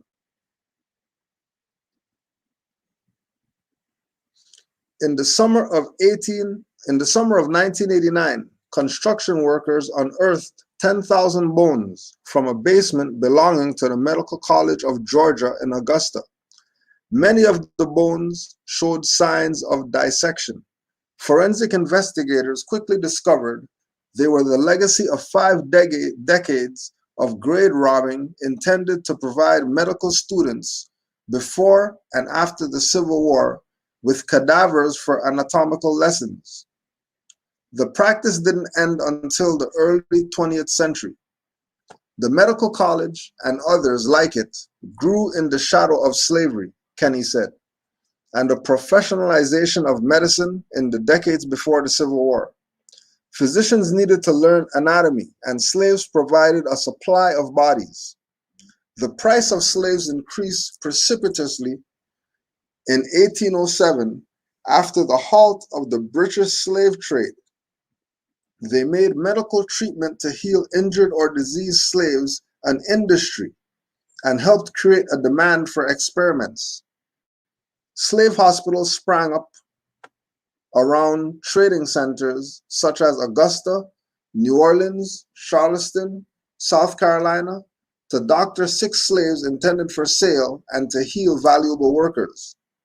The South Carolinian physician, J. Marion Sims, often referred to as the father of gynecology, developed a surgery for complications of childbirth on slave women in the 1840s. Long seen as a villain, more recent historical research has suggested that some women willingly participated in Sim's surgeries, making him a more ambiguous figure. Many surgical techniques, including amputations and experiments using ether as anesthesia, were tested on slaves before they made their way into standard medicine. In the days before clinical trials, doctors did not universally agree what constituted appropriate standards of care, Mary Jenkins Swartz, a historian at the University of Rhode Island, told BuzzFeed. One thing I know from studying doctors, other than the very successful Sims, is this: reckless experimentation does not make for good medicine, said Schwartz, author of Birthing a Slave, Motherhood and Medicine in the Antebellum South. Author of Birthing a Slave, Motherhood and Medicine in the Antebellum South. The old studies did not mention whether the slaves consented to the experiments, and physical restraints were common. Some reports describe slaves bolting from the room when subjected to electric shocks or scalpels without pain relief. A woman named Harriet, who suffered from seizures, was electrically shocked in an 1848 experiment for 53 minutes, for example, even though it required 3 doctors to restrain her.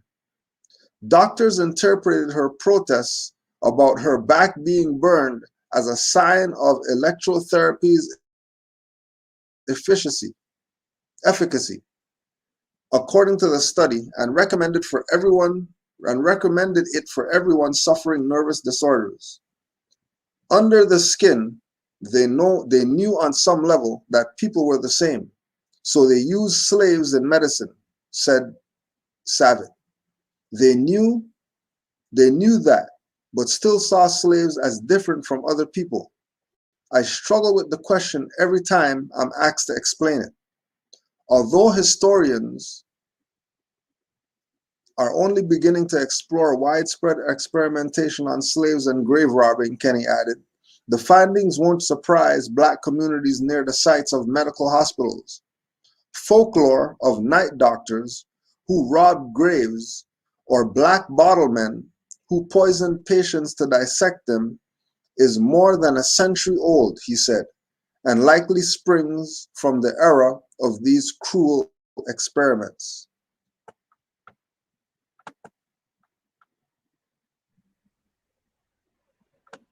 I'm detained. Why am I detained? You're being disorderly. Hold on. One time. You're gonna hurt my baby. You're gonna hurt my baby.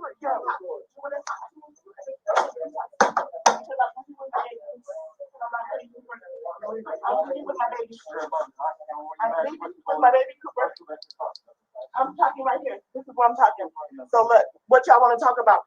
What do y'all want to talk about? The baby's not staying here. Look, let me tell you something. The baby does not have any drugs in his system. Does he? Does he? Does he? One time. You're gonna hurt my baby. You let go. You're gonna hurt my baby. You let go. Don't do that. You let go.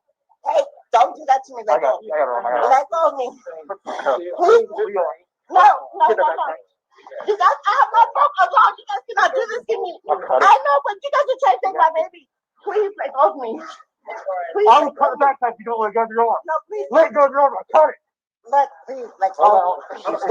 You guys, please let go of me. Oh my God. I got it. Please let go of me. I can't see the cup. Go ahead, get the cup. I cannot breathe. I got it, Cooper. Oh my God. I got it. Please let go of me. I can't see the cup. Go ahead, get the cup. I cannot breathe. Let go of your hand, you're going to get resisting as well. I have the back of my head, that's why I can't let it go. What are you doing? The hand I'm on. Oh. Got it. Okay, now listen, hold on. Wait. Listen. Where's my shoe at? Can I have it? You need to come talk to me because look what you just did. What are you trying to take my baby for? No, you did not try to. You don't know. Because I'm so upset they kidnapped my baby.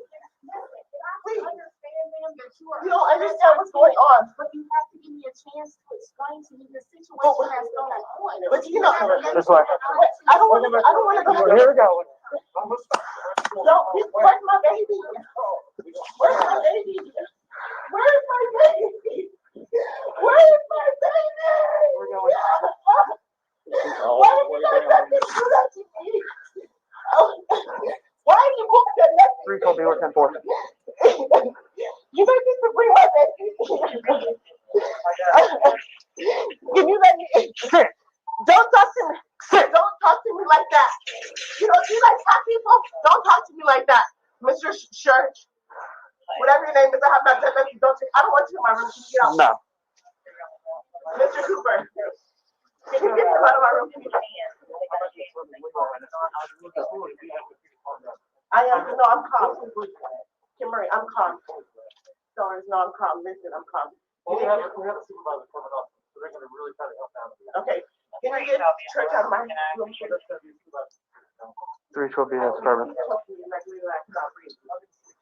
Well, Whenever you see somebody, I try to get that back. Well, you need to get on my room. And let me say something. This is not right. I need something to get you more. The water. Where's my baby? The hospital's on lockdown, so the baby didn't go nowhere. Y'all need to bring my baby in the room with me and she can stop, please. Thank you. She has to come warm, right? Right now she's detained, so I'm gonna wait till the supervisor wants to do it. I'm detained.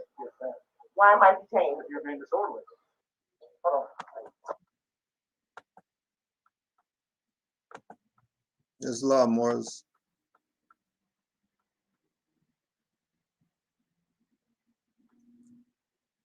If everybody heard that, you could give your input, if you will. Anybody in the chat, just push the link. Yeah, go ahead, Mark. I heard that. I just needed to take a second so that I don't come out of lower stuff. Islam. So y'all heard the video. Y'all saw it. I ain't got nothing to say about that other than 2 things. First, the short remedy. You better find yourself an Abdullah if you're in that territory and you're more. Second, and this is going to sound like it's not related, but I promise you, if you spend enough time studying, you will see that it is. Situations like that happen because you have foreigners at your border saying who can get in, who cannot. Whether you want to believe that's related to this incident or not, I'm telling you it is. Because those people at the border coming from the south of Mexico, whether they have a fez or turban at the border, those are the same people who would be at institutions like this going hell to the fuck no. This is not happening today. Do you understand? And I say this because if you think you sitting on the fence wondering, who's never been put into a situation where you have to be separated from your quote unquote home, your quote unquote safety of family, those that love you. If you're willing to put all that you know aside to go somewhere on the hope, on the chance that an opportunity presents itself that you can make a better way for you and those that you love. Those are the same people who truly understand what it is to be an American. And that's why foreigners say, no, we're American because we live in America. America's a continent. It's not a country. It's not a corporation. It's North, Central, or Meso, and South, plus the surrounding islands. And if you got ball enough to go up against the invisible frontera, the invisible border, and tell foreigners, FOH, incidents like this wouldn't be happening. Incidents like Rise of the Moors wouldn't have to be out every other day from a cell calling, saying where the people's at. Why is there no protest in the street? Peaceful protest at that. No one's saying, go get the machete, go lock and load. No, just a peaceful protest. Y'all scared to do that. That's a shame. Islam.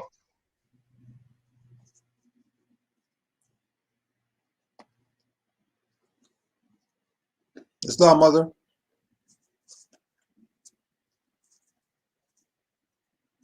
No, your hand's probably full. Good mind reading. Islam boys. Islam. I know she was holding that finger down too. Serious. But yeah, like truly, I don't even have any words. Brother Is said a lot just now. What all I can say is for any mother out there right now, whether you're considering having children, you're pregnant now, or you have multiple, like we're in the age where we're in a time right now where it's like it is more critical than ever just to understand jurisdiction. You have to understand how these people will talk to you and try to like literally coerce you as you sign into these hospitals, into these places, just so that after you give birth, they'll have a reason to take the baby out of the room with you. Like they do have it down to a science. They've been doing this long enough to where if you question it, then it's like normal routine. So when you question it, like for instance, for me, I wasn't going to use the lubrication. I wanted to use coconut oil, and they was looking at me sideways. And I'm like, no, I'm using coconut oil. Hold on, this is good. What we're gonna do is instead of starting in the middle, just like what you said, like dealing with them or whatever, because you went in there and you came out with yours and there was no issue. All right, so what is it that you did going in there and then getting your coconut oil and I'm sure leaving your placenta and all that stuff too, and leaving it there without what happened to her happening to you? Well, for one, the contracts that they have me sign into the hospital. I crossed out what I needed to cross out, and I reserved my rights. And then there was a lady there. The hospital that I went to, they said that they had like baths and stuff like that. So that's why I particularly wanted to go to that one. So I thought that I could like, kind of have like a water bath effect in the sense, you know what I mean? A water birth with that. But that didn't turn out to be the case because they didn't have enough rooms or whatever. So fast forward into it's like they move you to like, what is it, trial? It started with a T, somethingology. I forgot what it was called. But they put you in this little room until they can get you a bigger room to be more comfortable, whatever. And in that little waiting time frame, they give you paperwork. And it's like, if you don't know what you're reading, then they truly wouldn't know how to handle you. Like they'll ask you like, if something goes wrong, do you want a blood transfusion and stuff like that. Like they'll literally ask you to sign off on things like that. But if you don't have the knowledge to like omit things like that, they'll just go on and handle you how you signed off on. You see what I'm saying? So from when they saw how I signed certain things, it's like they were cautious with me when they came in the room. And I asked them if they could wash their hands, one of the nurses, she was like it was kind of like a snippy attitude, like, oh, I just use hand sanitizer right outside the door. I was just like, ma'am, could you please wash your hands? Like, I'm not even gonna argue with her. Like, ma'am, could you please wash your hands? And then she was just coming back at me, and I said, ma'am, if you defecate right now and you picked it up with your hands and then use hand sanitizer, you mean to tell me you just cleaned your hands? And then like there was 2 other nurse attendants in the room and they were all quiet. And then I just simply asked again, could you please wash your hands? And they all went and washed their hands. Like, I don't know. Like I'm not gonna say it was the easiest because it really was not the easiest. Like for instance, the part where I wanted to have a lotus birth. I didn't want to cut the umbilical cord. And I had to go back and forth with staff for a little bit to the point where they did call CPS on me. But when I called CPS, I informed them of the application that I signed. One of the contracts that I signed was to take the placenta home with me. And they gave me 4 hours to do so. And I've never signed off on anything on cutting the umbilical cord. It can come off naturally. And then they kept telling me, ma'am, if you don't cut the umbilical cord, then they're going to take your daughter away for life endangerment. So it's like the going back and forth with the people in that time frame, the pulse of the placenta, it stopped. I didn't see it pulsing anymore. So like with tears in my eyes, I cut the cord and I was able to take it home. And I didn't have to get a birth certificate. I left with a birth record. I didn't give a first name. They said they needed something to put to for a birth record, and then I just said L. So that's the birth record that I have from the hospital that they signed off on, and I left.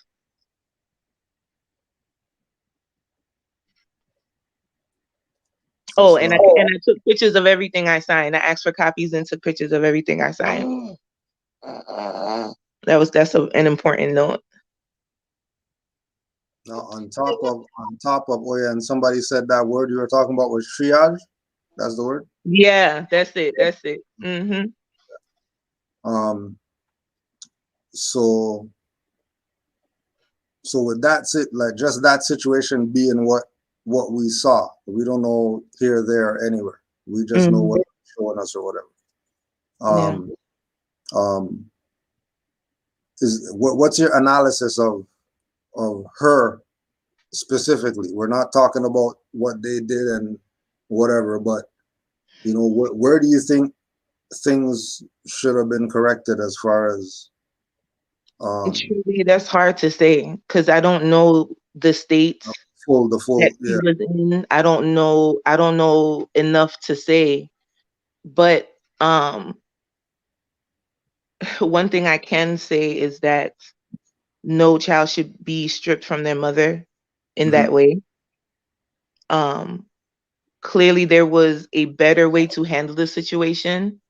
But you're dealing with colonists, you're dealing with people who aren't looking at it from, oh, that's a mother and a child, let's protect them. Let's, take time with them. They're not thinking of that. They see property and they see a way to separate the mother from the child. Like it's a heartless game that they're playing. Yeah. At the end of the day, these are the monsters that we're talking about. Like they sign up to do that to people's lives, to literally separate families, and they think that they're in the right for doing it. And ultimately, if that child was not being abused, if that child had nothing wrong with him or her, I don't even know if it was a boy or a girl, but if there was no true injury, then why is that child not in the mother's arms right now? Ultimately that's the curse that we're trying to stop, because these hospitals, they're savage, yo. Like they're savage. The nurses in there don't care. It's another day to them. Being that it was that that this is a experimental camp or whatever. How did you go? Like, what was your mindset going in? I can't sleep. Where you're going? I can't sleep. That was my mindset. Don't pass out too long. That's all I kept telling myself. Saying my prayers. Don't pass out. Anytime somebody came into me, you can't have. One thing they want you to do is to act erratically. They want you to be upset and to have like a panic attack and be irate. Like they'll use that against you, you know? So it's like, I had this constant alert feeling. Like I can't be down too long, you know? And, because I was alone for a majority of the time, you know, my visitor came and stuff like that, but I was there, a majority of the time by myself. And like there was one guard that was outside of my door, and it was because it was after the whole CPS situation. It was almost as if they probably thought I was going to leave with my baby. They put an alarm on her belt, like, you know, when you cut the umbilical cord, that little piece that's still left off. Yeah. That they wait to fall off. I can't. These people kill me. It's like if the baby's gonna die because the umbilical cord is attached, how come you don't take off the whole umbilical cord then? It don't even make sense. Why not just wait for the whole thing? Anyway, fast forward in, like, I lost my train of thought like that. I was sorry. But yeah, I just couldn't sleep, man. I couldn't sleep. I had to be on alert, and I had to make sure that I wasn't scared to ask questions. There was one lady, she was insistent on the birth certificate. She came to my room a couple times, and I kept telling her, no, I'm not getting a birth certificate. And I could have swore I heard her say, if I don't get a name, you can't leave with the baby. And I said, excuse me. She didn't turn back around and come in the room. So then that's when I called downstairs, and I said, I need to speak with the department that distributes the birth certificate. And so they connect me, and the ladies, they're telling me, no, that's not true. You have all entitlement to your religious beliefs. It's not uncommon for people to leave without naming their child as yet. Like, it's common if you say it. You see what I'm saying? You have to know these things to say it. Because you said it, say it again.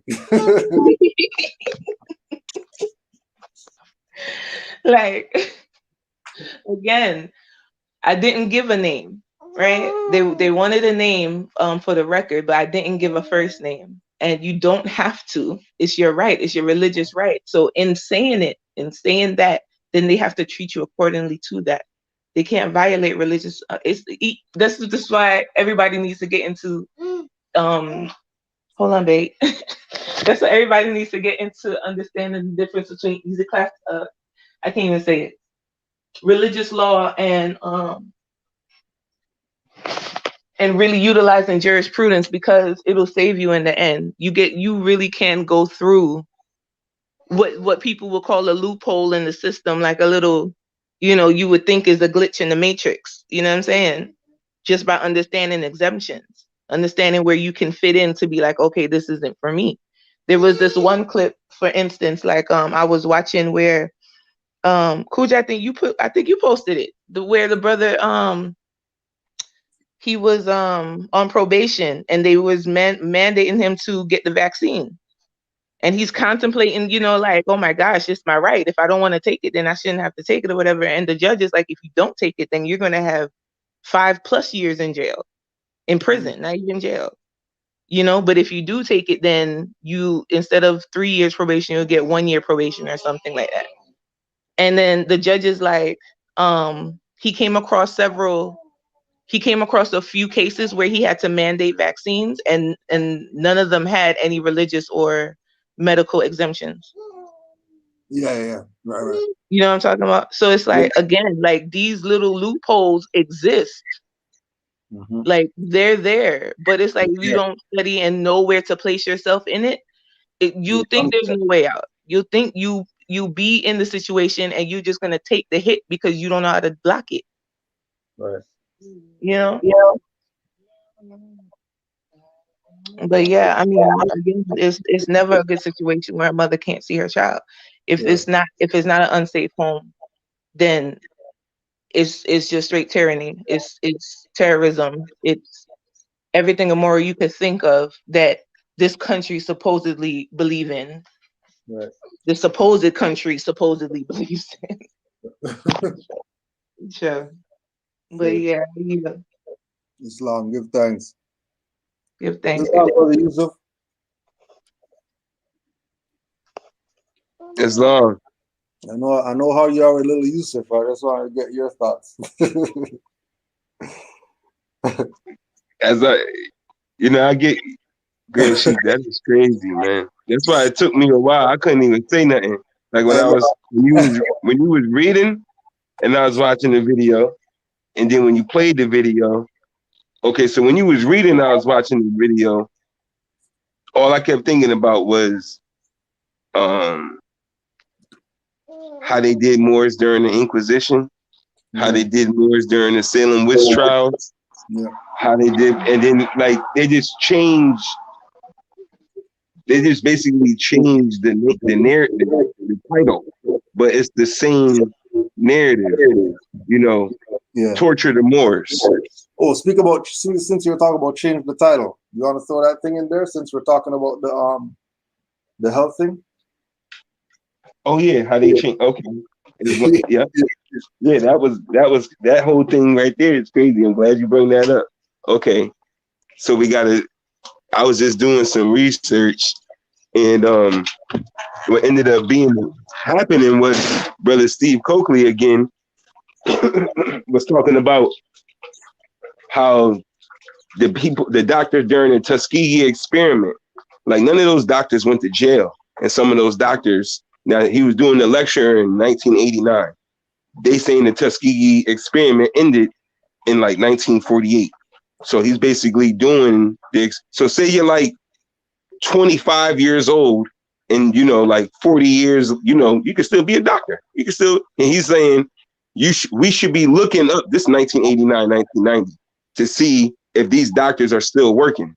And then I thought in 2021, like, well, maybe these people's children are doctors today or something like. So I started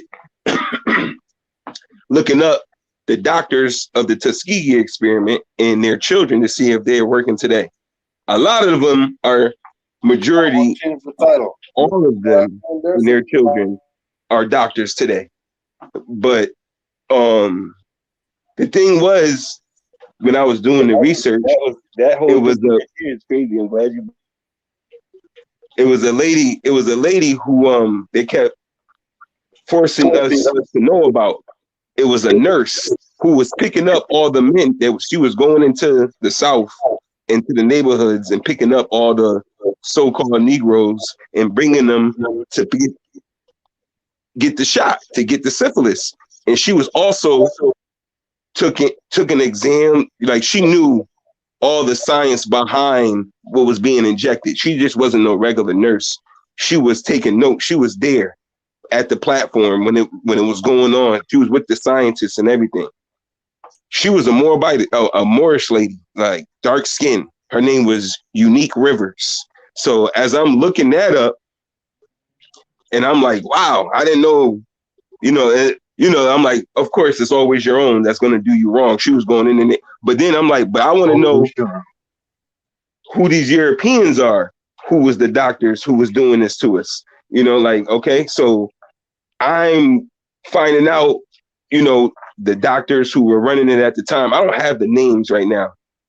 Like, because I was just telling the Grand Sheik, I wanted to put it all together. But the same doctors with the syphilis, the malaria, the guy who invented malaria, I remember his name. His name is Joseph Mountain. All of them. And okay, now look how they did this. Now this is the team for the Tuskegee syphilis experiment. They got like leaders, directors of the welfare department, the human health department. All of these directors, doctors from other fields, they came together and made the Tuskegee and helped produce the Tuskegee experiment. They wasn't just doctors that graduated college. These people was already in the field where you know what I mean? Like that bugged me out seeing. I'm like, wow, that's welfare. Like that exists today. Like in the human health department, I'm like, that exists today. Yeah, they took doctors from them, directors from them association, and brought them in to help the Tuskegee experiment.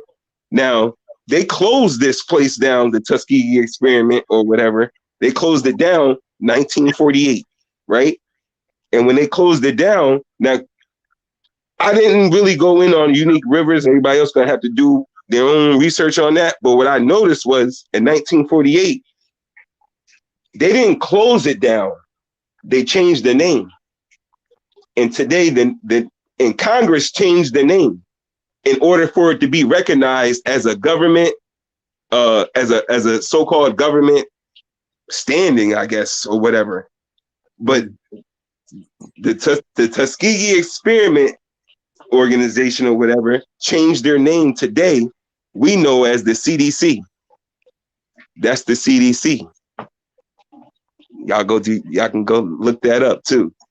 That's crazy. They just changed the name.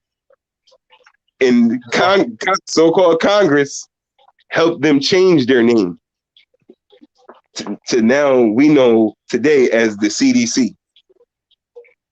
And then those are the quote unquote health professional, whatever. Yep. When that ain't them. Yep. Health nothing. Yep. And then you go look up who's funding them. The Rockefeller Foundation. The Rockefeller Foundation. See, now I had to go look up that because I was confused for years about this Rockefeller stuff. And then Steve Coakley, he broke it down. You know, like, no, it's a board of executives. But the Rockefeller Foundation doesn't have a board of executives. They have a board of trustees. And there's 12 of them. And these people got people from South Africa. They got a Moorish lady whose husband is the dude who owns all the Star Wars stuff. This lady, her name is like Melody something. Just look up I'll tell you right now. I'll tell you her name right now.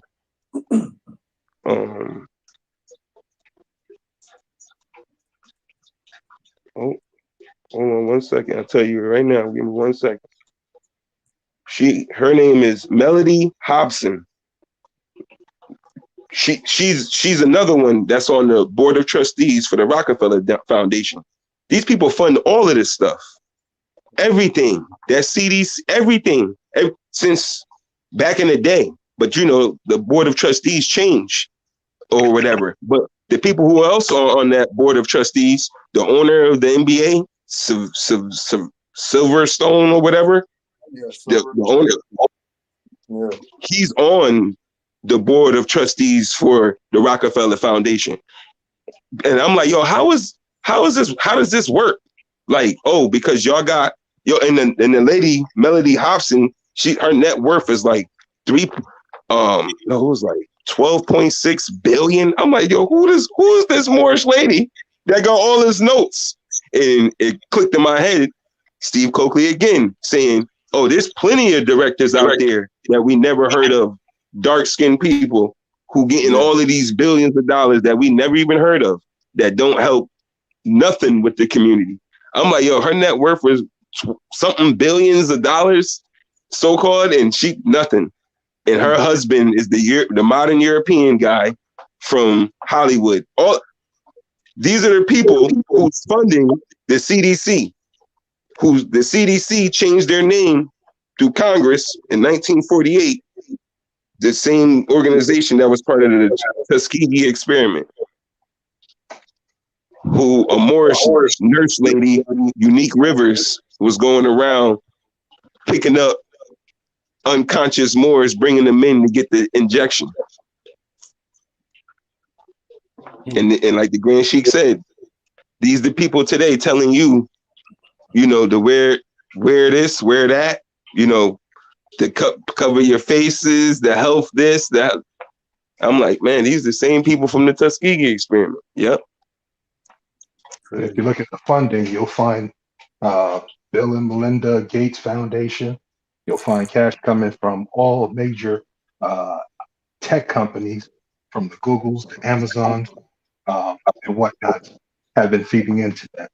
I wanted to camel back off of Brother Yusuf's point, because I want to tie something together. Two questions. First question, when did Prophet set up the old Canaanite temple? What year? Anybody remember? I think that was like 1913. 1913. Islam. All right. You ever heard of something called the Spanish flu? Here we go. Yeah. See? When that come out? Right You there. Google it or you search on DuckDuckGo, you'll see that was from 1917 on, 3 years after. And you also see that the Spanish flu, its origin, wasn't in so-called Spain. Remember, Spanish is a code word to hide Moorish. Okay. You'll Say that also again? see Spanish is a code word, nom de guerre, to hide Moorish. And they did it in multiple languages.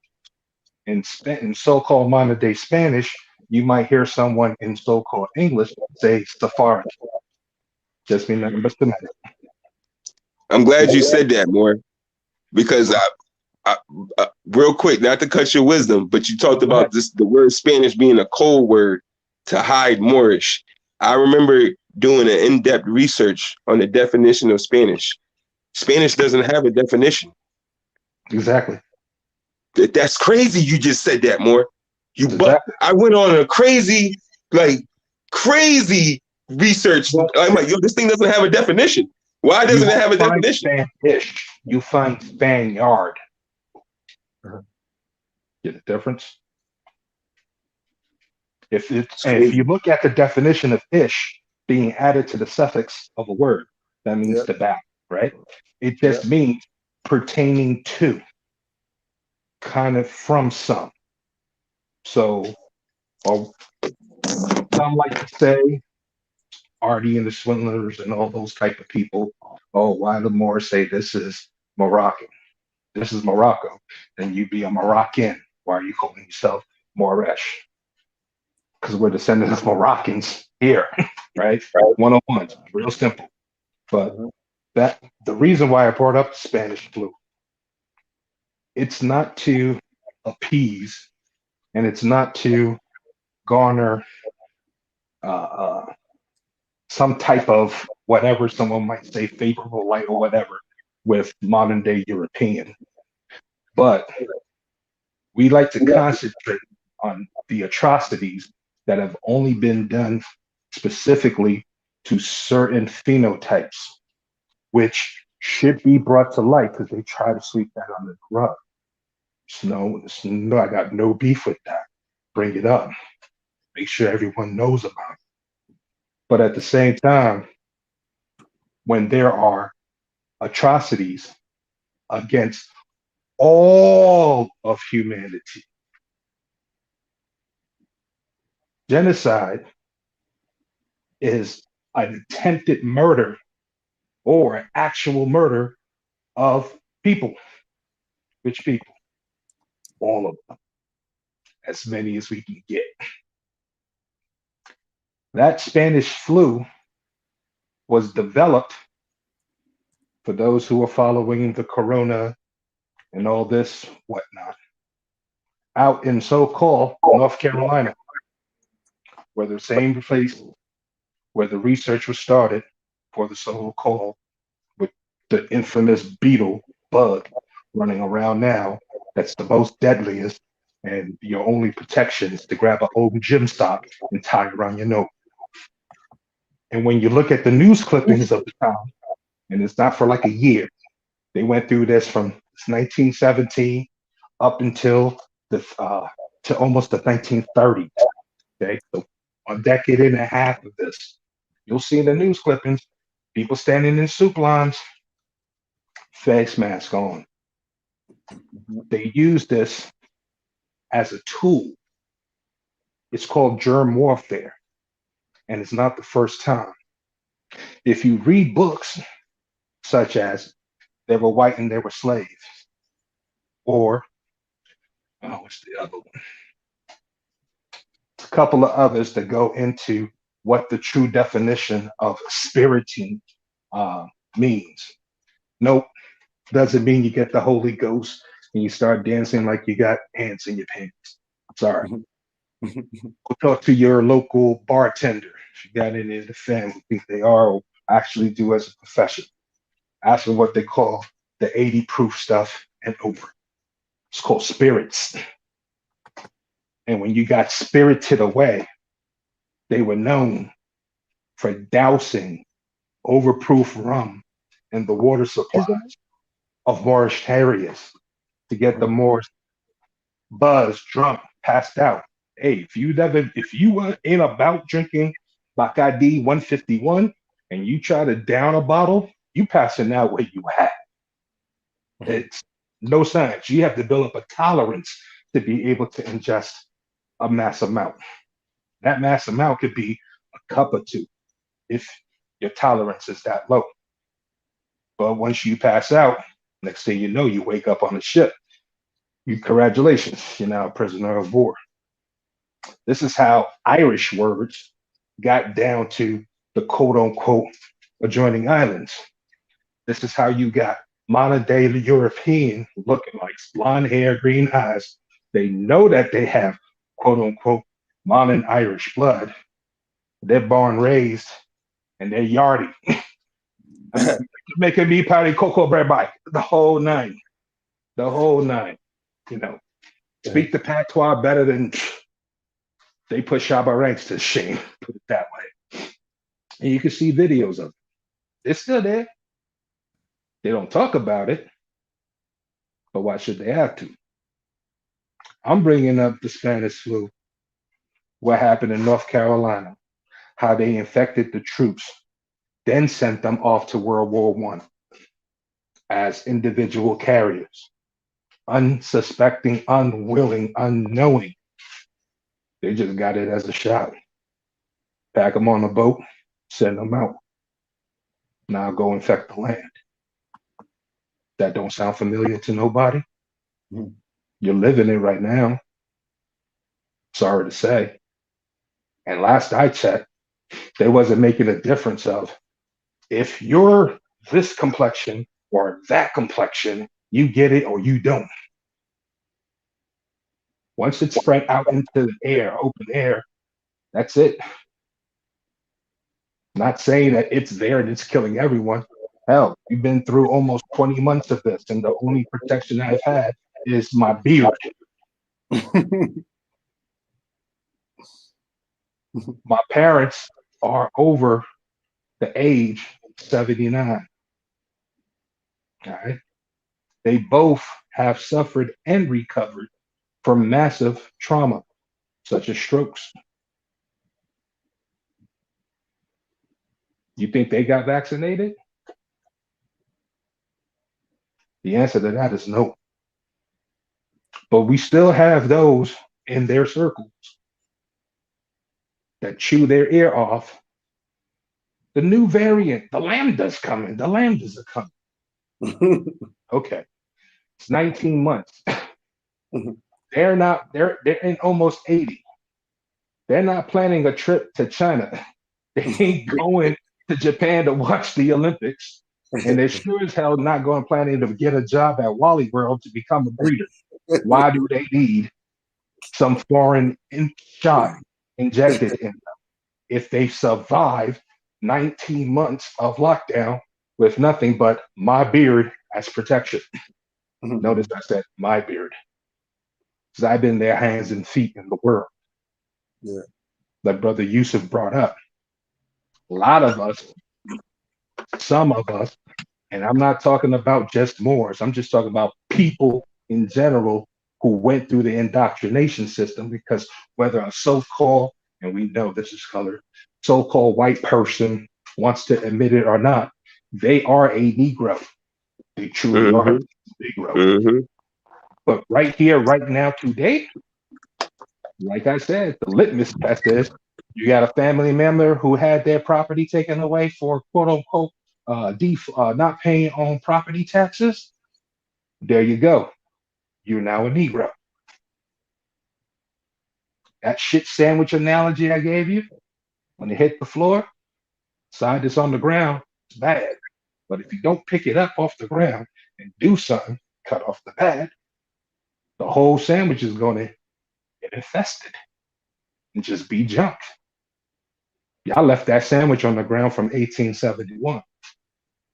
And not to say there haven't been those who have tried to step up. You know, you had that farmer who was a senator or congressperson, right? What's his name? Trafficant.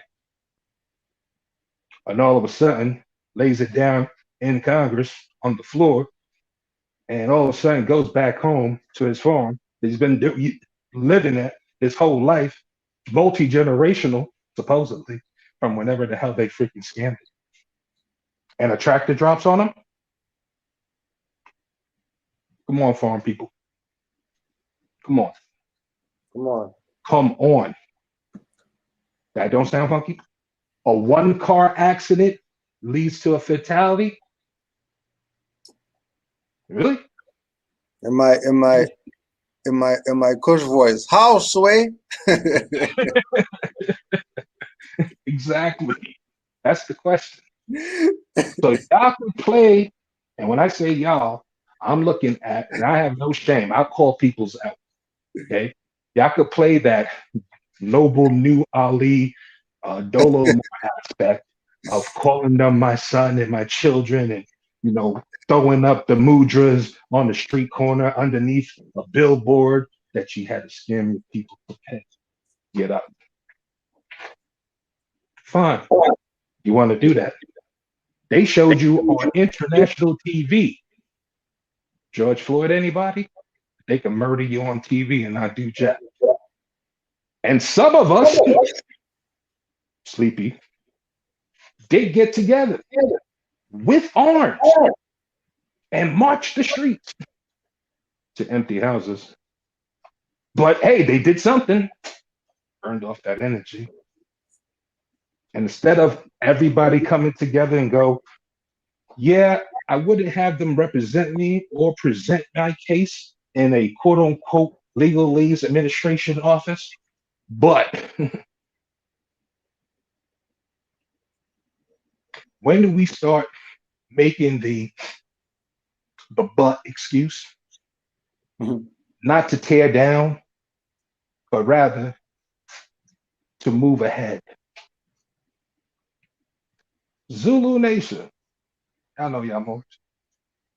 But Africa Bambaataa a pedophile, so we can't really rock with that. That's one man. I thought you had nation in your name. What's That's allegedly too. I'm not Islam to that. It's the same thing as Artie the Swindler, or whatever the hell the swindle guy is, saying to Artie the Swindler, oh, your mother came out of so-called Italy? Oh, you're not but a bastard child of Mussolini. You a socialist? You kill your own people? You're a fascist? So now, if you come at Moors, it'd be the same as me walking into the quote-unquote Holocaust Museum and go, yeah, where's all my Yiddish Akanakzis up in here? Put your hands in the air. Oh, yeah, they are all the mugs that Hitler missed. I say something like that on the public forum, especially in that specific theater. I have a SWAT tactical team. There'll be black helicopters, rope rappelling. They come with the bionic dog made out of metal that they already used in New York, made by Boston Dynamics. You heard me? Made by Boston Dynamics, company that's running right now in Massachusetts, making Android robots that don't take much right now. New York's already used it this last summer during the lockdown. Yep. Islam more. Islam Mother L. Leaving waiting. You're there? We can't hear you, but you have to turn up the volume.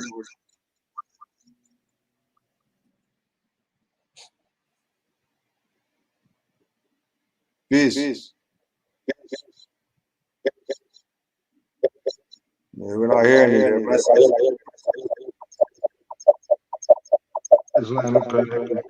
He's speaking to me? No, my Mother L. They're messing with us. We can't hear you, and your volume on whatever you're playing on is feedbacking. Islam Rakala.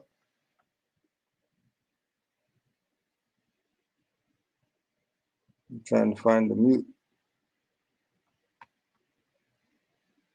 Peace, Mark. You're muted. Yeah, there you go. Islam Morris. Peace, Mark. What's good? I'm just here, man. Just trying to do something with this deck. Oh, I hear that. Getting it in. Yeah. Islam Raquel. Islam more. Islam more. Yeah. People hard-headed, stiff-necked. You know, pretty much. So it sums it up. Yeah. Only learn by the point of a sword. That's about it, you know. Even at the point of the sword, they don't learn most times. Even at the point of the sword, they're not learning. For real. But it is what it is. Those who have ears to hear will hear. Those with eyes to see will see. Well, let's see if Mother Fatima's working now. Islam, Mother.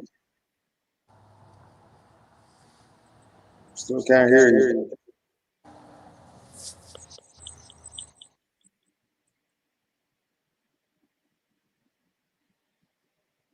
Yeah, they're playing. There's no way we could hear it, but you can't talk. So they're playing some kind of game with you over there. Islam. Yeah, for some reason they're not letting you talk. I don't know what's going on. I don't know what's going on.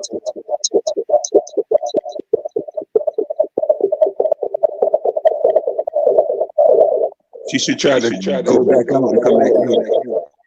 Yeah, she just pulled that. She probably went in like. Oh, really? The one thing you have to do is turn down your volume on your side so you don't get feedback. And yeah, turn it on more so I can still hear. But we can't hear you anyway. So I don't know what's going on. Yeah, something's going on. 233 Islam Morris. Do you have any more feedback? We just wanted to make sure we send out our honors to the Messiah, Marcus Garvey. Give him his honors. We gotta give the Forerunner his little piece. Yeah, Gotta give it's the Forerunner his piece, because you know the Forerunner paid his dues, sacrificed, and all that to try to improve these Negroes, and they're still playing games. They're still playing games. But there's a 1923 letter that he sent to the Garveyites, last word before incarceration.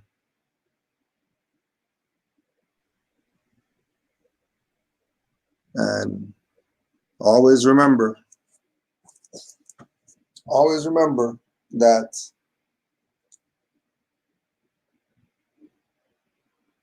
no one called him Forerunner before Noble Drew Ali. And if Noble Drew Ali could call him Forerunner opposed to all these other black whoever's out there, Negro whoever's, indigenous whoever's. He skipped over all of them. For him, something must be up with him that we need to pay attention to. And like we had up on the IG earlier today, don't forget,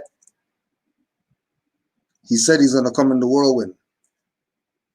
And he said he's going to come in the earthquake. And he's going to be a terror on them. And like Drawley said, some of the good Moors, your coattails are going to get burned too, because you've been playing around. So some people who maybe shouldn't be, getting earthquakes might be getting them. Certain people who maybe aren't supposed to get storms, you're going to be getting them too. Because too many people saw evil men doing evil and didn't do any good. They just sat there and watched them. Which is the same reason why they got Noble Drawley out the way.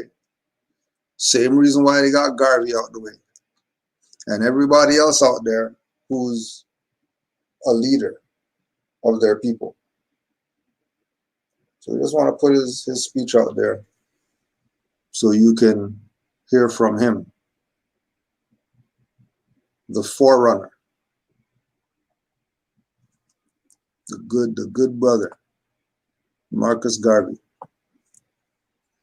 Among the many names by which I have been called, I was dubbed by another name a couple days ago.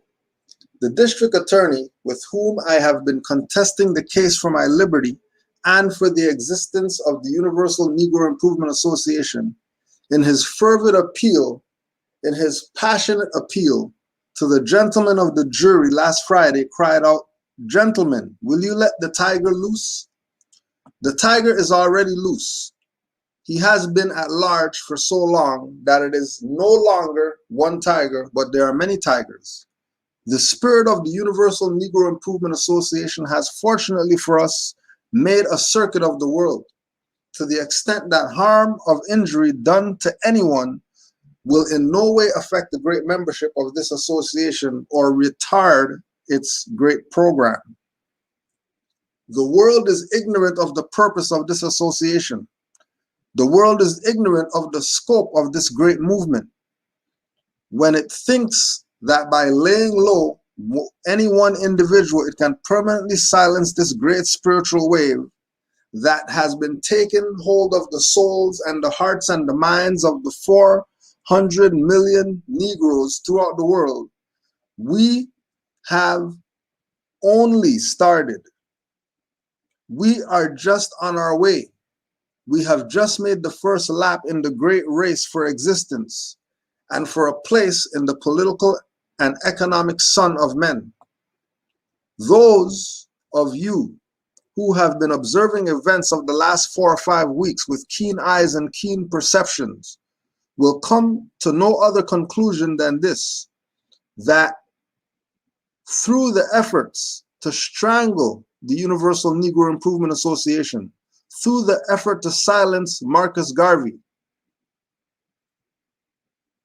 there is a mad desire, there is a great plan to permanently lay the Negro low in the civilization and in future civilizations. But the world is sadly mistaken. No longer can the Negro be laid low. In laying the Negro low, you but bring down the pillars of creation, because 400 million Negroes are determined to be a man, to take a place in the world, and to hold that place. The world is sadly mistaken and rudely shocked at the same time. They thought that the new Negro would bend. They thought that the new Negro was only bluffing and would exhibit the characteristic of the old Negro when pushed in a corner or pushed to the wall. If you want to see the new Negro fight, force him to the wall. And the nearer he approaches the wall, the more he fights. And when he gets to the wall, he is even more desperate. What does the world think? That we are going back to 60 years ago in America? Going back to 85 years ago in the West Indies? Going back to 300 years ago in Africa? The world is crazy if they indulge in that thought. We are not going back. We are going forward. Forward to the emancipation of 400 million oppressed souls. forward to the redemption of a great country and the re-establishment of a greater government. I thought you said he was building starliners to go back to Africa and all this BS.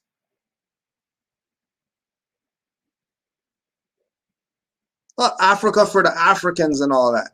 If it's Africa for the Africans, then how come they're looking forward to redemption of a great country, because Africa's not a country, and the reestablishment of a greater government that Africa's not a government?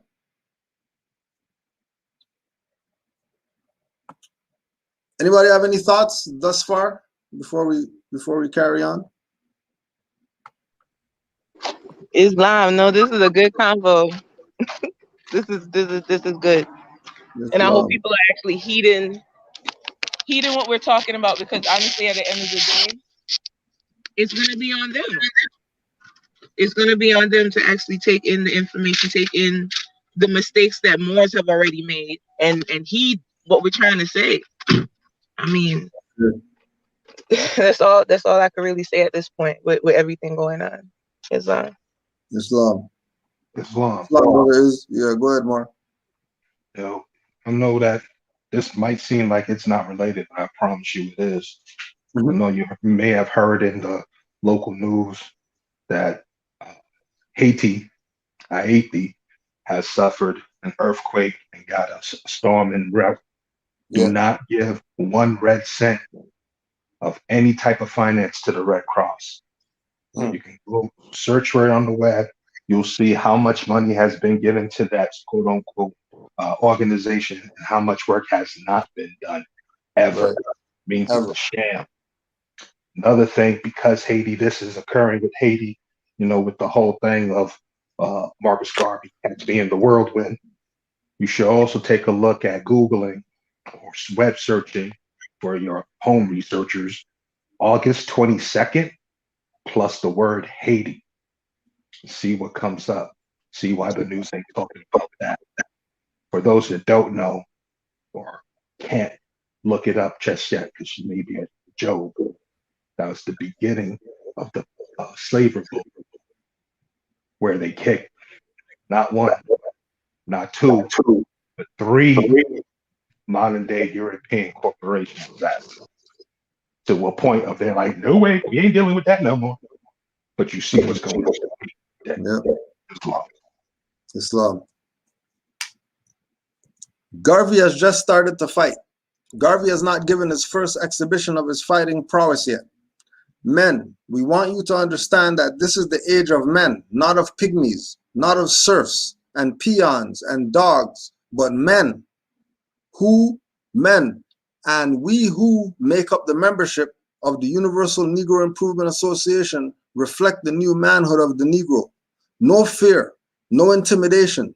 Nothing can daunt the courage of the Negro who affiliates himself with the Universal Negro Improvement Association. The Universal Negro Improvement Association is light, and we have entered into the light of a new day. We have seen the light of a new creation. We have seen the light of a new civilization. We shall follow where the light leads. I was amused when my friend, the district attorney, said that he was more interested in Negroes than Marcus Garvey. They are so accustomed to the old camouflage that they believe that they can please it everywhere, to the satisfaction of every Negro and to everyone who comes in contact with them.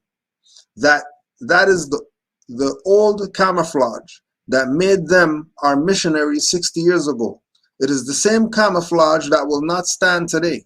It is impossible for a Negro to be more interested in a Jew than a Jew is interested in himself. It is impossible for an Englishman to be more interested in an Irishman than the Irishman is in himself. It is a lie for any Jew to say he is more interested in Negroes than Negroes are in themselves. It is an unnatural lie to talk about one race being more interested in another race than that race is in itself. But that only shows how desperate they are. Sometimes we have to beware of Greeks bearing gifts. Unfortunately, I did not have the last word, and therefore I was silenced after I placed my defense in. But nevertheless, the world will know tomorrow the outcome of this case wherein Marcus Garvey and the Universal Negro Improvement Association is involved. One way or the other, the world will not be disappointed. There is no verdict that will disappoint me. I tell you this, that there is no disappointment. If there were to give any other verdict than guilty, Marcus Garvey will be very much disappointed. Marcus Garvey knows them so well that Marcus Garvey will expect anything from them. So whether they gave a verdict of guilty or not guilty, it is immaterial to Marcus Garvey. The fight will just then be starting. Now understand, this is a fight to the finish. We are not fighting this great government because all Negroes in America, all Negroes over the world know that the greatest democracy in the world is the American democracy. And the greatest government in the world is the American Republic. We are not fighting America. We are fighting hypocrisy and lies, and that we are going to fight to the bitter end. Now understand we well, Marcus Garvey has entered the fight for the emancipation of a race. Marcus Garvey has entered the fight for the redemption of a country.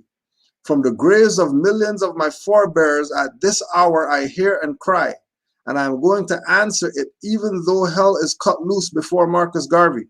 From the silent graves of millions who went down to make me what I am, I shall make it from their memory.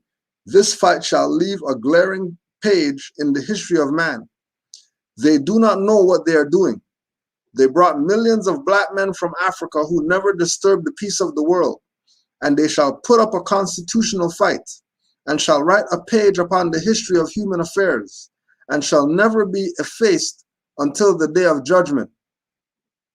Any more has got anything to throw in before we continue? Islam. Please, more.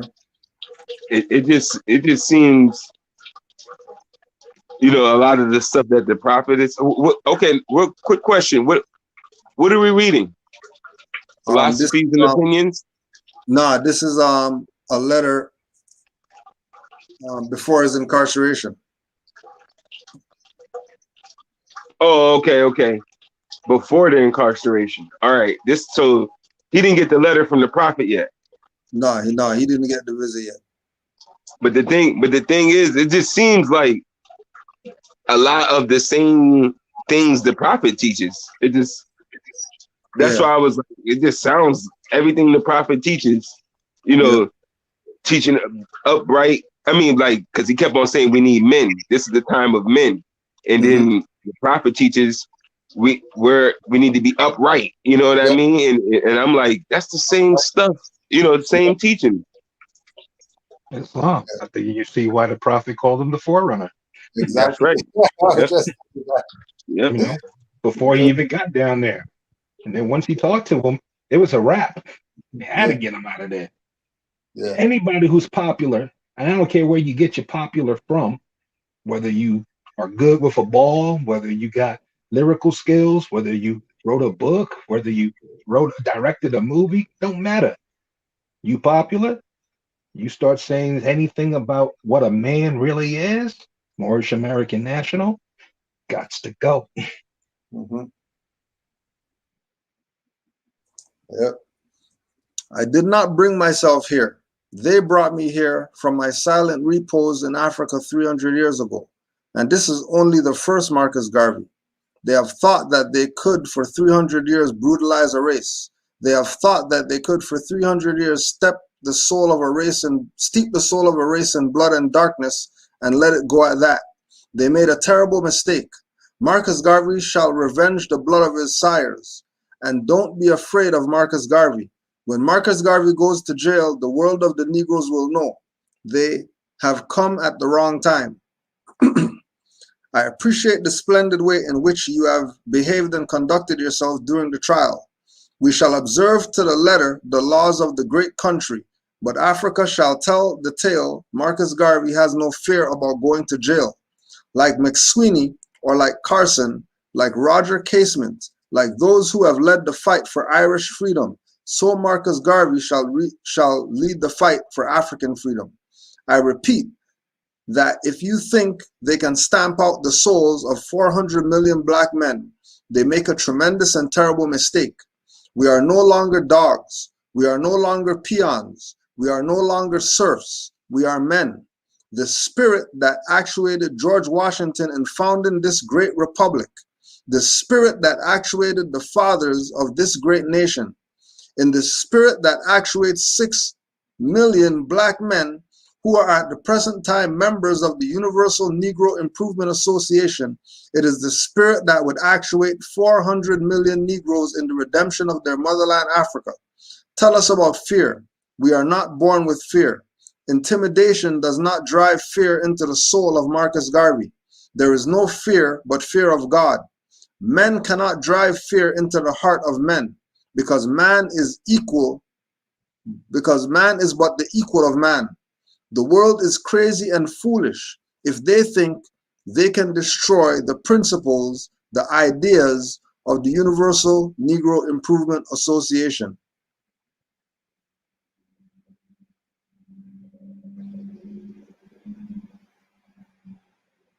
Honors to the Forerunner.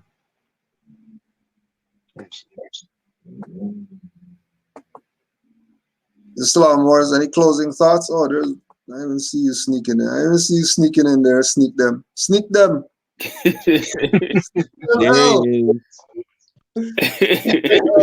Islam, bro. Islam. Actually, it's a quick message. I heard Empress Reese on. Is she still there? Yeah, I think she's still on there. Empress Reese, if you're listening, I just gave you a call, and you didn't answer the phone, so I came online to give a quick message. Please go to the post office and pick up your shoes. Please go to the post office and pick up your shoes before they are returned to sender. Because I've been checking, I've been monitoring, and it says they're ready for pickup. I think I already told you that. So, message to Empress Reese. Message to Empress Reese. Please go to post office and pick up your shoes. Omar too was asking if you seen his. Well, yeah, I mean, I've been checking that as well, and I'm filing a complaint, but I need to get now. The picture that he sent me wasn't very professional, and I have to send the information to DHL. So I need him to send me now. He's not home. I sent him a message just now, and he's not home. But he needs to send me an official. He needs to write an official email saying, like, you know, he hasn't received the shoes, and then I could take that and send it to DHL. So right, all right, yeah. So Empress Reese, once again, if you're listening, please pick up your shoes at the post office. And that's it. All I have for now. Peace and love to Islam, and peace and love to the Prophet. Peace and love to Garvey. Peace and love to all the Moors online. Brother Youssef, Brother Isbay, Brother Dark Side, aka Superman Cal-El, the Ill MC, all the Moors in the chat. Peace and love. Oh, before you go, somebody just asked in the chat, what shoes? What kind of shoes you talking about? Sakina Moore shoes. Sakina Moore luxury shoes, my brand that I created. So if you want to check them out, go to www.sakinamore.com. That's S as in Sam, AKIN as in Nancy, AM as in Mary, OUR. There it is, sakinamore.com. It's luxury shoes, handmade, in a sample room, never production line, all leathers, jacquard, debossed suede, and crafts and super quality. Cujo could tell you about it. He's got a pair. And yeah, there's just been some delays with shipping. Cujo, the reason why Cujo got his so quick is he had premium shipping. Everybody else that had regular shipping, it just seems to be taking super long. But Cujo had premium shipping, so he got his literally in 5 days. I sent it out the Saturday, and then the following Friday you got them. So yeah. All right, that's it. Give And thanks. please follow me on it. Follow Sakina Moore on Instagram as well. At Sakina Moore. All right. Peace and love, everyone. Peace. Islam. Sorry. One more thing. Common sense quickies. I have a bunch of them coming soon. Oh, they're out the way? All right. So stay tuned. Stay tuned. Islam.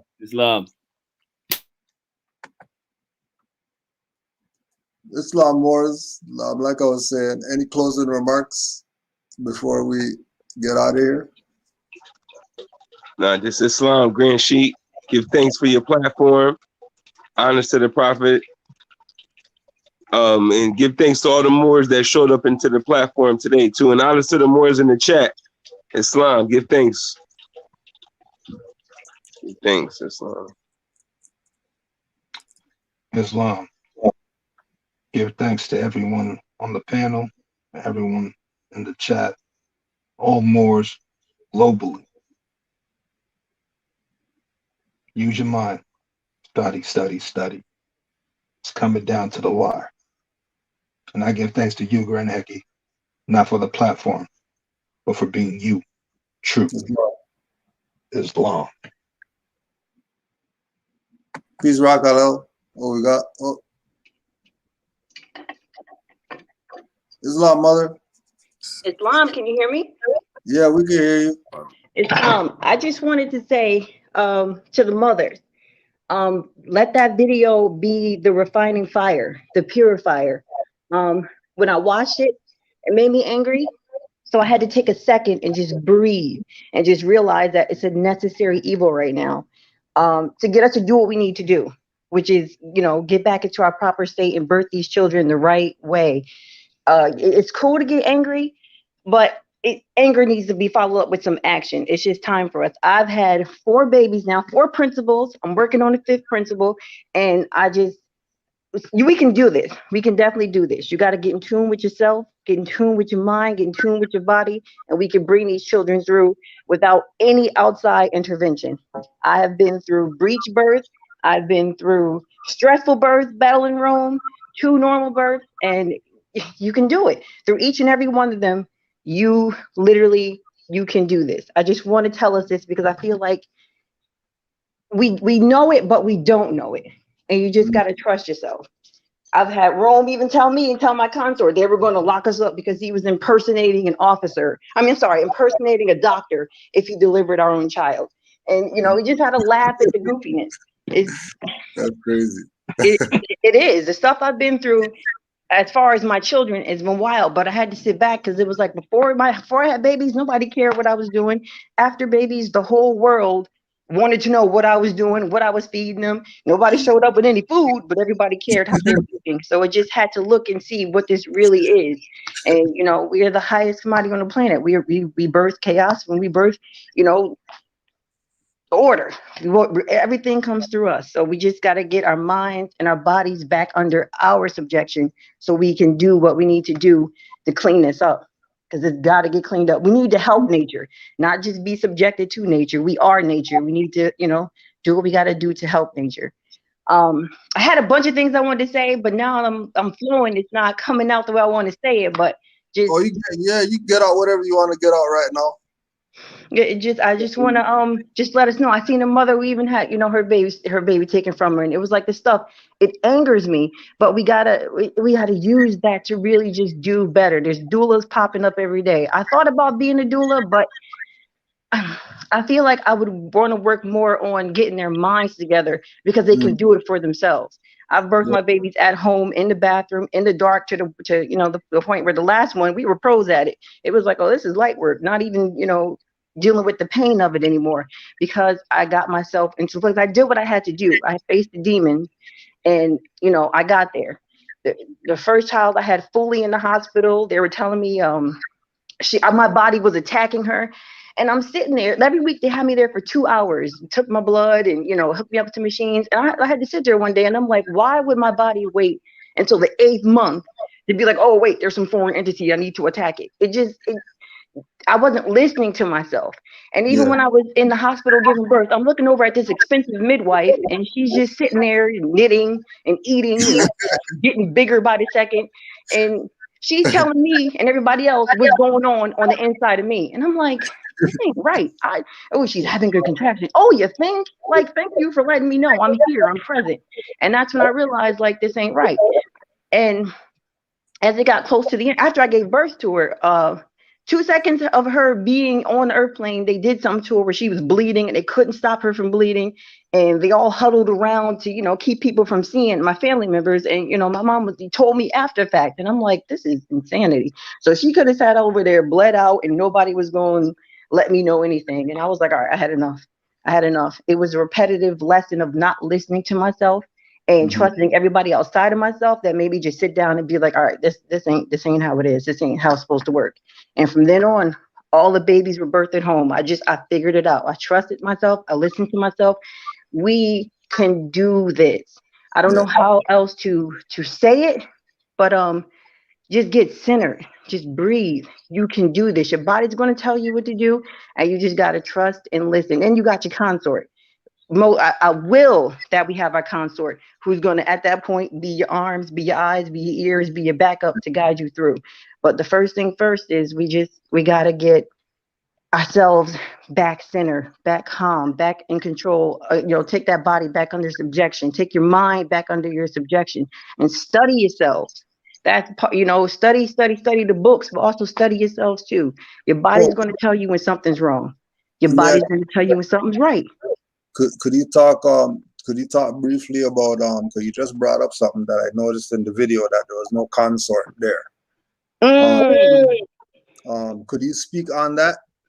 The whole concept of having a consort and what it means or does, I guess, energetically, or whether it's you're vulnerable, so you have somebody there, at least you could relax a little bit or whatever. Like what? Yeah, oh yeah. Honestly, the consort is the game changer of it. It's the most disrespected, crucial piece, because in that moment I am, I'm internal, and so he's external. He's seeing everything. He actually had to pull my daughter out because I was so drained and I was so tired, and her shoulders, I couldn't get her shoulders through. So I was like, I can't do this anymore. So he had to literally manually go in and pull her out because I just couldn't pull her out. I just couldn't push anymore.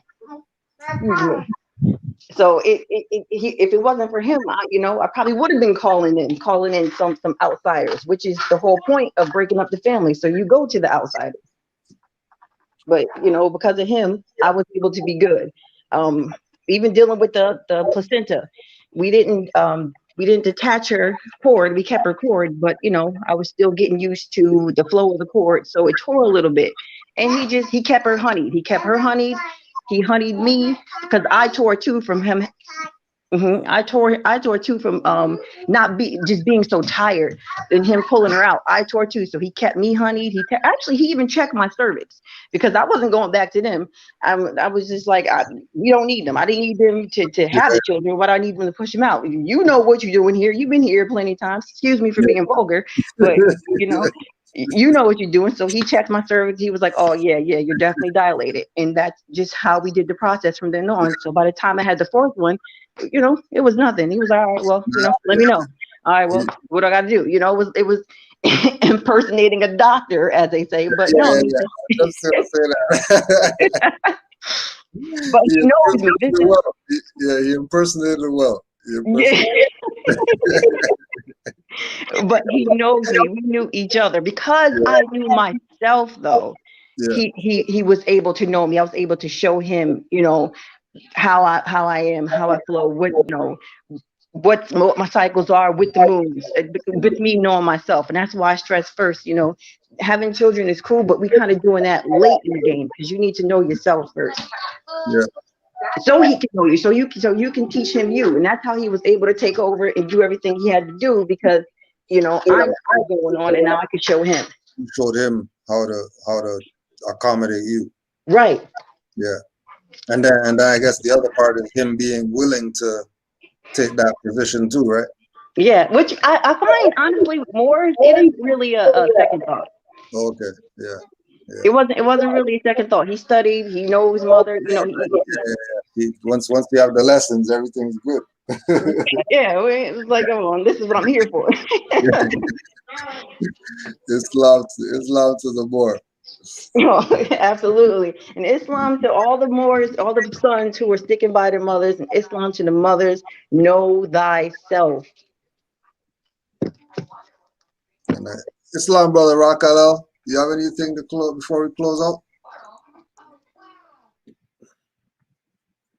Give thanks for that, mother. It's good to. I'm sorry, Mother Fatima, I couldn't get on here, but they're trying to do their thing.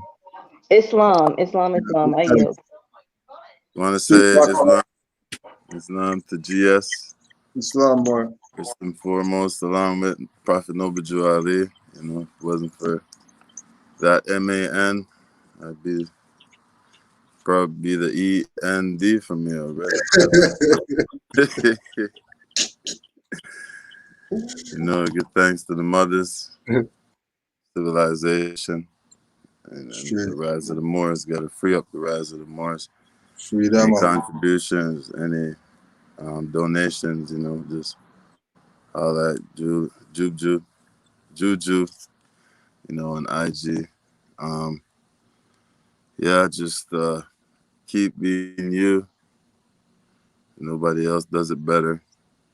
And Islam, everybody said good things. So yeah,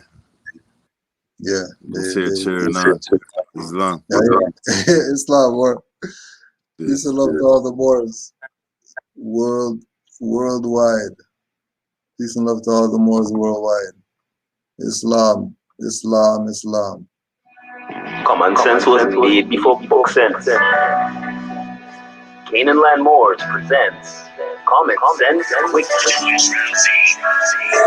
Legendary, bury me in the North Case Cemetery, February the 4th day. Son of Mary, day ahead of my born day. Independence and law makes it a little of a lost case. With case laws, we break them down like Jericho. Keeping all my lions tamed, I'm Chris Jericho. I'll keep a mask on deck, I'm Rey Mysterio. Fake pandemics announced over the radio.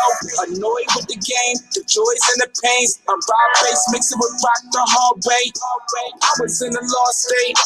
Prophets took me up right, brought me to a lost gate. Cooking like I'm Sorbet, prepping like I'm Denzel. Malcolm X, Deja Vu, Roman J. Israel.